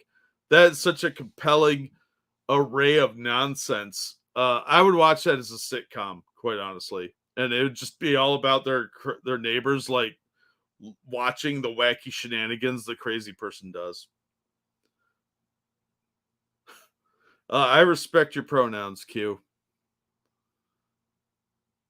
Support my friends by not encouraging their delusions. Yeah, I'm that friend too. Like, no, that's stupid. Knock it off. Like, I've done a lot of stupid shit in my life. I say a lot of stupid stuff on a very regular basis. Most of the time I'm joking around. But I have done stupid stuff. And thankfully, the stupid stuff I've done never measures up to this level, and it's not on video because me and my friends knew that you didn't film your crimes or your stupid activities because people are like, that's dumb, dude. We should erase that so nobody sees you doing that stupid crap. It's like she was an Ernie Dell who had seen things. Yeah. Bad things, man. Never cut your dick off, stupid. Right? I'm not playing all these stupid games. Who has the time? How can you keep up with all this nonsense? I gotta remember you're a Z and you're a Zer and you're a they, them. I don't fucking care. Stop being weird. So yeah, obsession with this we see you thing. Because they all need to be seen. It's attention seeking. They want to feel seen. They want to feel seen, not actually be seen, because then people put this stuff online and laugh at them. But it's all about ego and being noticed. The attention seeking is just off the charts these days. Everybody thinks they're special. Yeah, thankfully cell phones weren't big until I was in my late 20s and most of my dumb stuff was over. But we still, like, we knew people with video cameras and stuff like that. The big bulky VHS ones. Yeah, good times. Oh no, I just ran out of licorice. What? Sorry about that. Oh, that's okay. Oh yeah, I saw this. I actually have one of those videos. They're fucking weird. Yeah, it's a new TikTok trend. Yeah. This here, hang on. Marshmallow. Crunchy corn, yum. Kitty paws. Now, it took a little while to figure out what's going on here. Oh, have you discovered what the reality is here? I just guess it was them answering or repeating or saying things that people said in their chat to them to be all weird like this. Yeah, people donate Yeah. for them to respond in this way. So if they give them like candy corn, yeah, the little emoji, they're giving them money for them to respond to whatever the emojis are. And it's become a thing. But if you don't know the context, it looks like these people are completely fucking insane. But apparently it's a big thing with the Chinese that they give dumb Americans money, or dumb non-Asians money to just do weird stuff like this. Make little kitty cat noises and stuff like that. Apparently some of these women are making pretty good money, but I would imagine. I don't know. In 30 years, nobody's going to have any context to work with. Coconut so good. Coconut so good. Balloon. Grab, grab, grab, grab. Coconut so good. Yeah, that's the first one I saw today. Yeah, I saw a similar one with a chick with bigger rack the other day, and that's when I found this rabbit hole I wish I'd never found. Yeah, I just assumed that's what it was because it sounds like, you know, the kind of shit that would pop up on an emoji. So unlike the other chick, there's a little more context here because the balloons is the one that set it off for me. Oh, somebody did balloons at her. Oh, okay.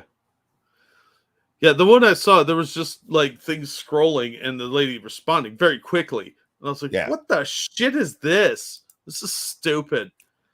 But it apparently you're just getting like 50 cents or $1 or a couple bucks every time somebody does this crap. But they do it so quick, you're trying to keep up. And you come off looking like you have Tourette's. These people are weird, and this is gonna look really odd in a few years. Oh yeah, I I just forget. wanted to address it because it's a thing going around. Yeah, it's just kind of weird, and I expect it'll be around for a month or two, Jack, and then they'll go on to their next weird thing. Yeah, it's like the Tide Pod challenge with money.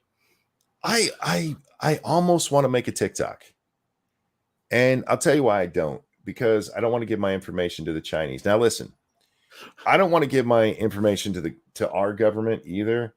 And I don't think my information is worthy of either of them having in the first place. It's not like there's anything to find out about me that the Chinese or the American government would care about.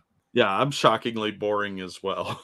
But for me, it's a matter of principle. If the government or an American company gets my information, okay, I'm not giving my shit to the CCP. Fuck them. Not willingly. Yeah. Which kind of sucks though, because I kind of need an account so I can watch videos over there, because there's videos to watch and share, but the way to get them the best way, you actually have to have an account. So I'm gonna probably have to make up a fake account. We'll see what happens. I feel like it would be very easy to make money over there, though. All you got to do is be stupid for just a little bit. I can be stupid for short periods of time. Ask the people who watch my game streams. I can do it for 2 hours at a time. Jack, her porn is boring and crappy. Was that Delphine? Belle Delphine? I don't know who it was, but she looks like she's probably bad in bed. It really does look like her. I don't know, because she did start actually making porn after teasing it for so long. Yeah, I am not saying I looked it up, but I'm not saying it either. And I just wasn't real impressed. I haven't seen it. I've just heard that she finally went all the way. And actually, you know what it was? I watched a video on what happened to her, because she just kind of disappeared after she did that. And the person who made the video, I think they were spot on, where like she had this mystique about her. And ladies, you should listen to this. She had this mystique, and the whole thing was everybody was wanting to see her naked, and she kept teasing seeing her naked. But once you saw her naked, that you realize, well, there's nothing else, because nobody was watching her for her personality or her hot takes or anything. They just all wanted to see her naked. So when all you have is people wanting to see you naked and you show them, well, they got what they wanted. Yeah, look, everybody should learn this from TV shows where the romantic leads hook up. Oh, yeah. Yeah. That sexual tension was the big draw. And once you've done that, you ruin the show. Castle, Bones, Remington Steele. They all got canceled right after that shit happened. Monkey should do a YouTube short on his gumball theory. I probably should. I agree. With some very rudimentary art going along with it. Yeah. Remington Steele. That was a great show. House is another one. Yeah. When they get him and Cuddy together in season 7. Because House went 8 seasons, right? I believe so. Yeah, they finally get him together with Cuddy the season before the last. And there's nothing to really do with it except for have it all end in tragedy, which it kind of does. And then the show is ruined for the next season. That last season of House was trash. The only good part about it. I never saw the last season. Oh, it is straight trash. That little Asian chick that's in there. But yeah, the only good part of it, I love the ending of House. The ending of House was perfect. Because the ending of House, all throughout the series, they lead you to believe that he doesn't care, even though he clearly does, especially about Wilson. The final where he gives everything up to go live with, or to go hang out with Wilson for his last 6 months on Earth. That was an amazing end. Bones was less interesting when her and Booth, Bones.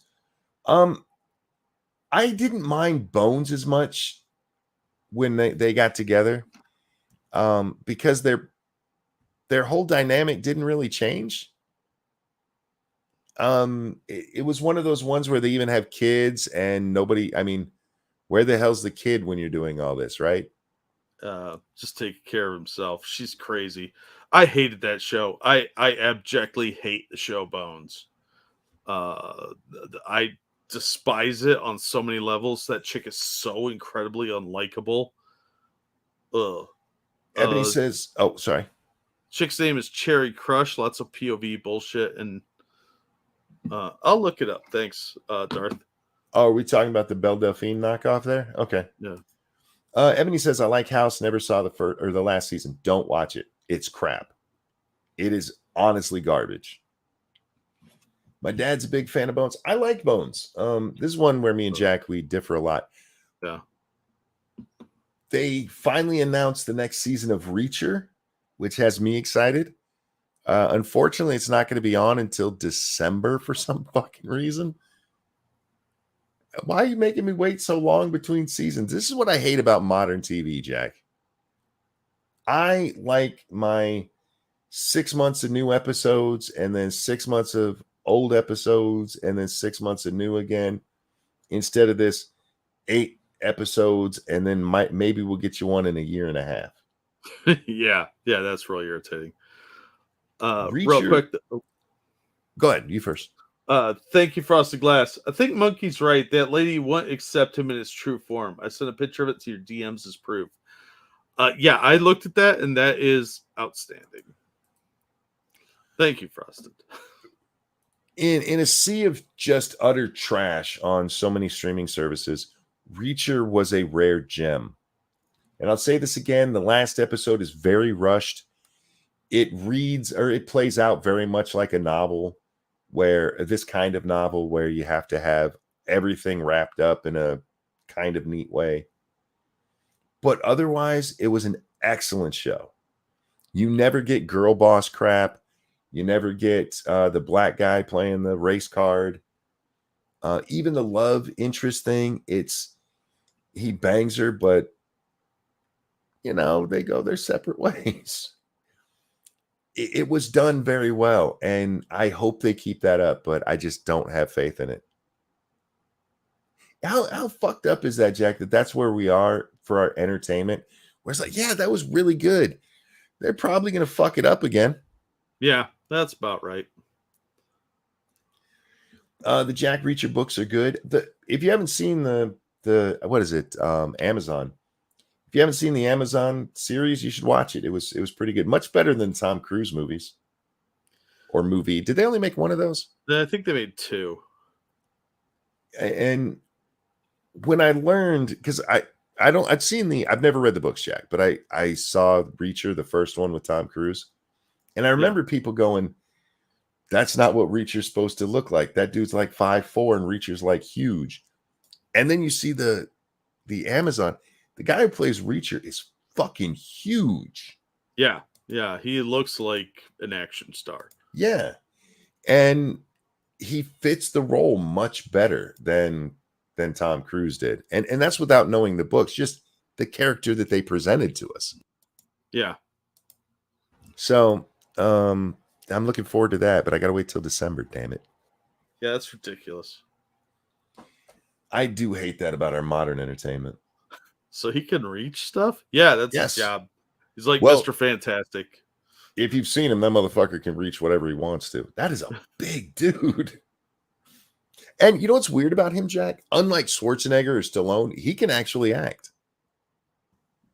He's a pretty decent actor. So he's clearly done the roids and everything, but he can speak well, he can act, he can emote. Well, he's not really called on to emote very much, in fairness, because he's Reacher. Well, a guy like that doesn't need to emote very much. Well, if you look back at our action stars from the 80s, we had Jean-Claude Van Damme, we had Schwarzenegger, we had Stallone. They could barely speak.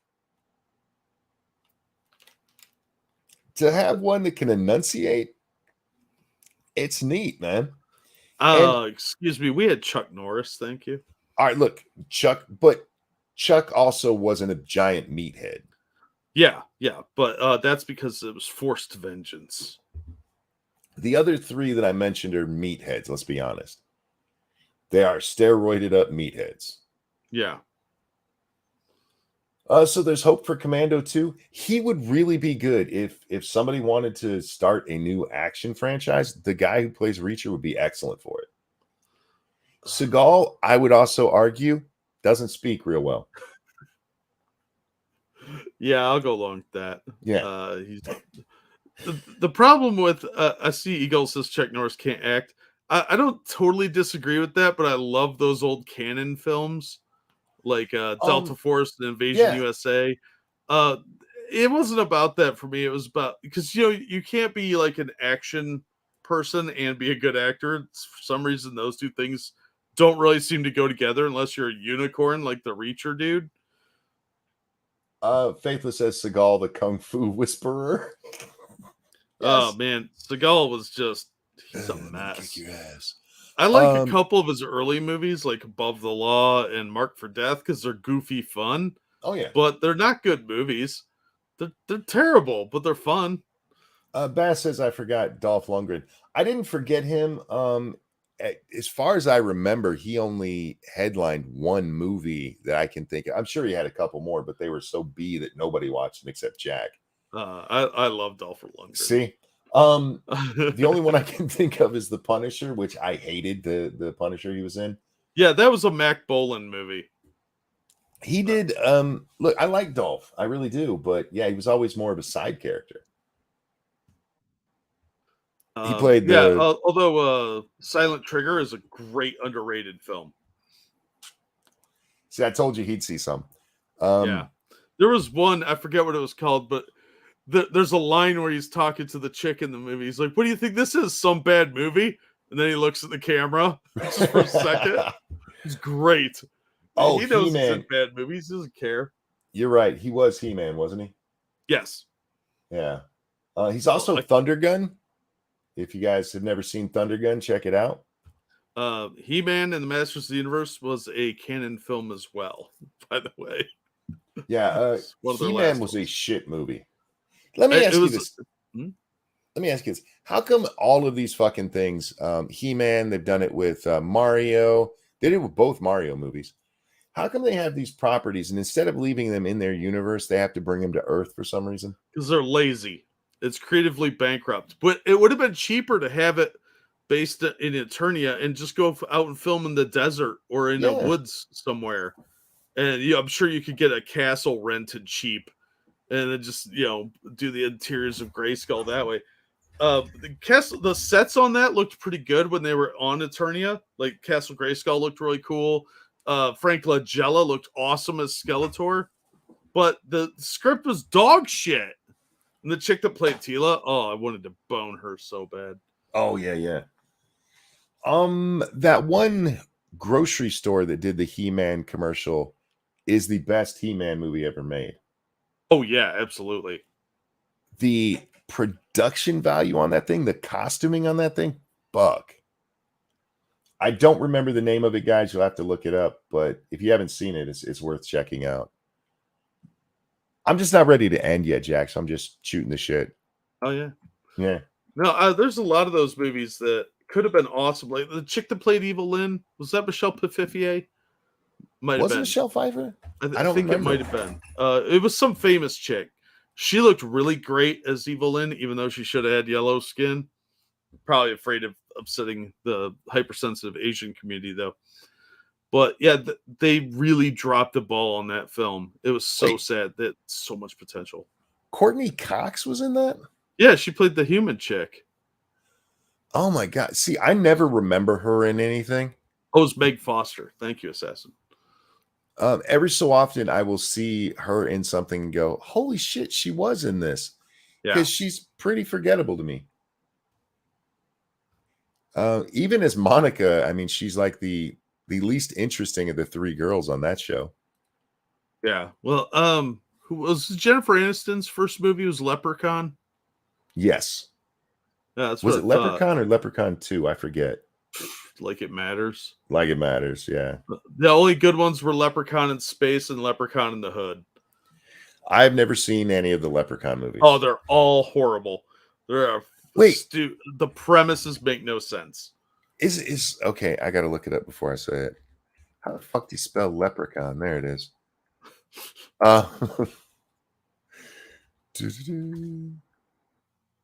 Who starred in Leprechaun 2? Siobhan Durkin. And they don't even have a full picture of this chick. But yes, it was Jennifer Aniston in the original Leprechaun. That's what I thought. Warwick Davis, was he in there? Yeah, he was the Leprechaun. Was he really? Yeah, he's a midget. Is this the one I'm thinking of? I'm looking at shit just randomly. Don't pay any attention to me right now. Mm-hmm. I'm just a guy behind the microphone who should be running this. Should be entertaining everybody. I'm entertaining me. Isn't that what's important? Yeah. Is The Mandalorian any good? The first 2 seasons were pretty good. Third one was, they really dropped the ball. First season was the best one. When do we get Leprechaun versus St. Patrick? That's a good question, Frosted. Maybe you could talk them into doing that one because the budgets were getting really ludicrously low by the end there. An Irishman doesn't know how to spell leprechaun. That's what spell check's for. Nobody knows how to spell leprechaun. Everybody just uses spell check. Change my mind. You will not be able to prove that. Universal Soldier Showdown in Little Tokyo and Red Scorpion were his best. Universal Soldier is a weird movie from that time. That's another one that could have been really cool. And Yeah. they just something went wrong. Did you ever see Steel Dawn? Steel Dawn. Sounds familiar. Had Patrick Swayze in it. And it was like this post-apocalypse wasteland movie, and it didn't make a lot of sense. And it turns out it was supposed to be the sequel to Red Dawn. Was it really? Yeah. Just like the movie Cyborg originally was a sequel script for Masters of the Universe that got reworked. I've never seen Steel Dawn, but I remember seeing that box in the video store over and over again. Yeah. I looked up the movie art. No, that's one I've never watched. It's not good. It's not the worst thing you've ever watched, but that's not exactly a fair comparison for a normie, because I've seen some real dog shit. Well, that one doesn't feel as out of the ordinary as some of the ones you name. Because that one was pretty well featured when it came out in different, because it's Patrick Swayze. You can get people to rent a movie just by name alone, or at least back then you could. I don't think you could do that really much today. Maybe Tom Cruise. Comrade Kitty, thank you so much. Leprechaun.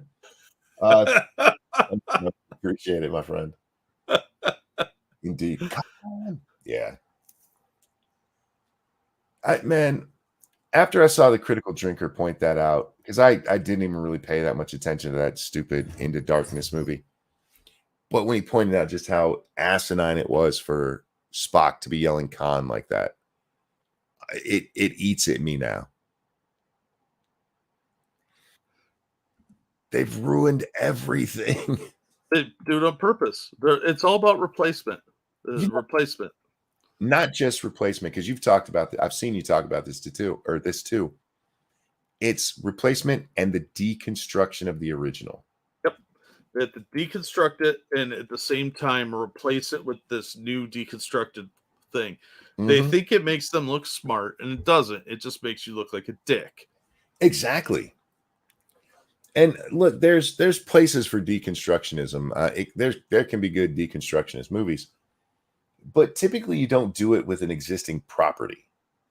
You do it as not even necessarily a parody, but you take the genre and make your own movie and deconstruct the genre. You can do that well. Some people can. Most people are just lazy as shit. Yeah. But it's an easy thing to do if you don't know anything about the characters or you don't care about them. Deconstructionist material is easy, it's lazy, and you don't have to be good at it.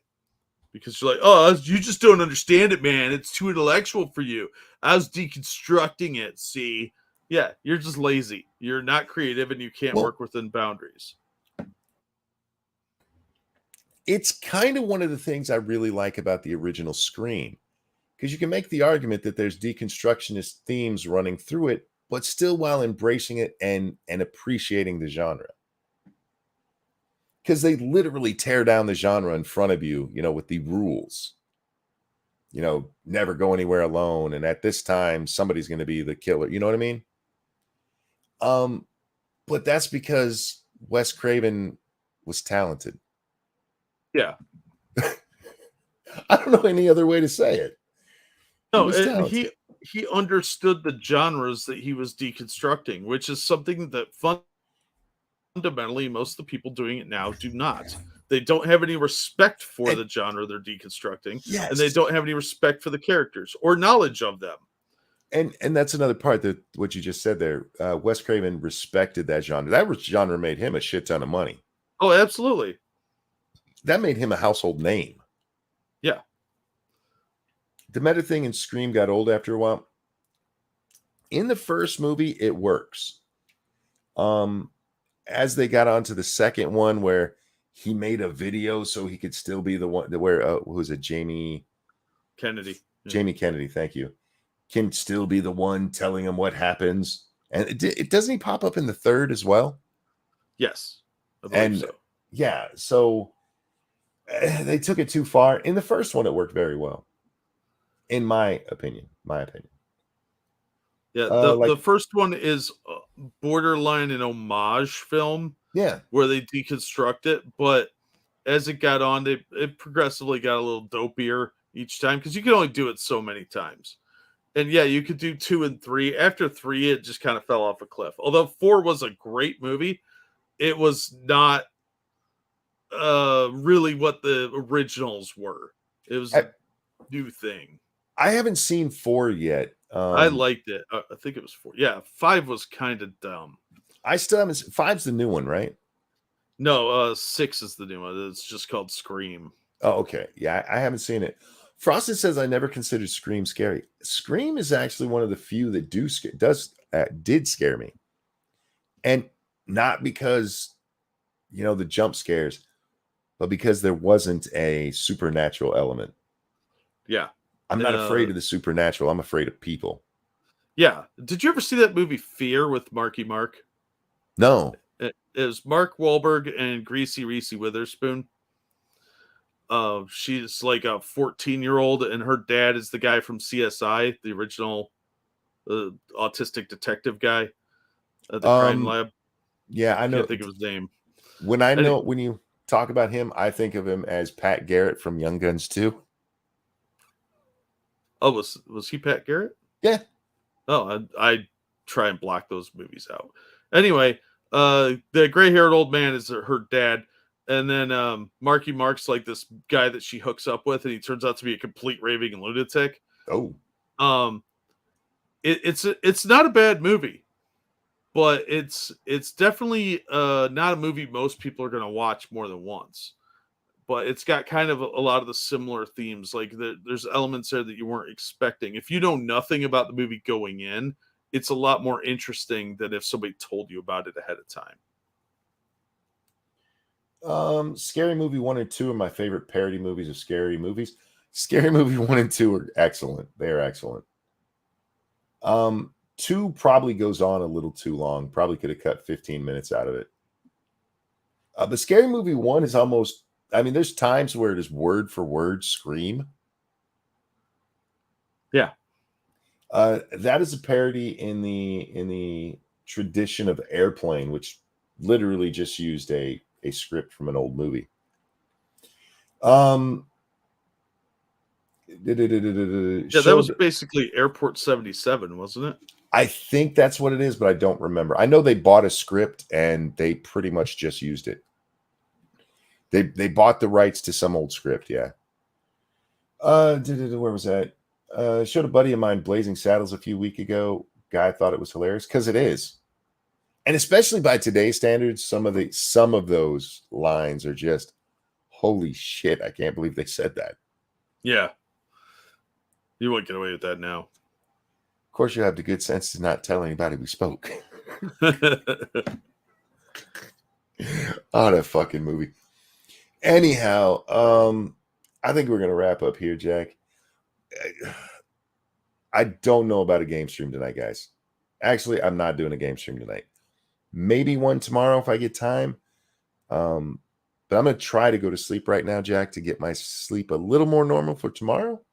Well, Just a reminder, ladies and gentlemen, I will not be here for the next week.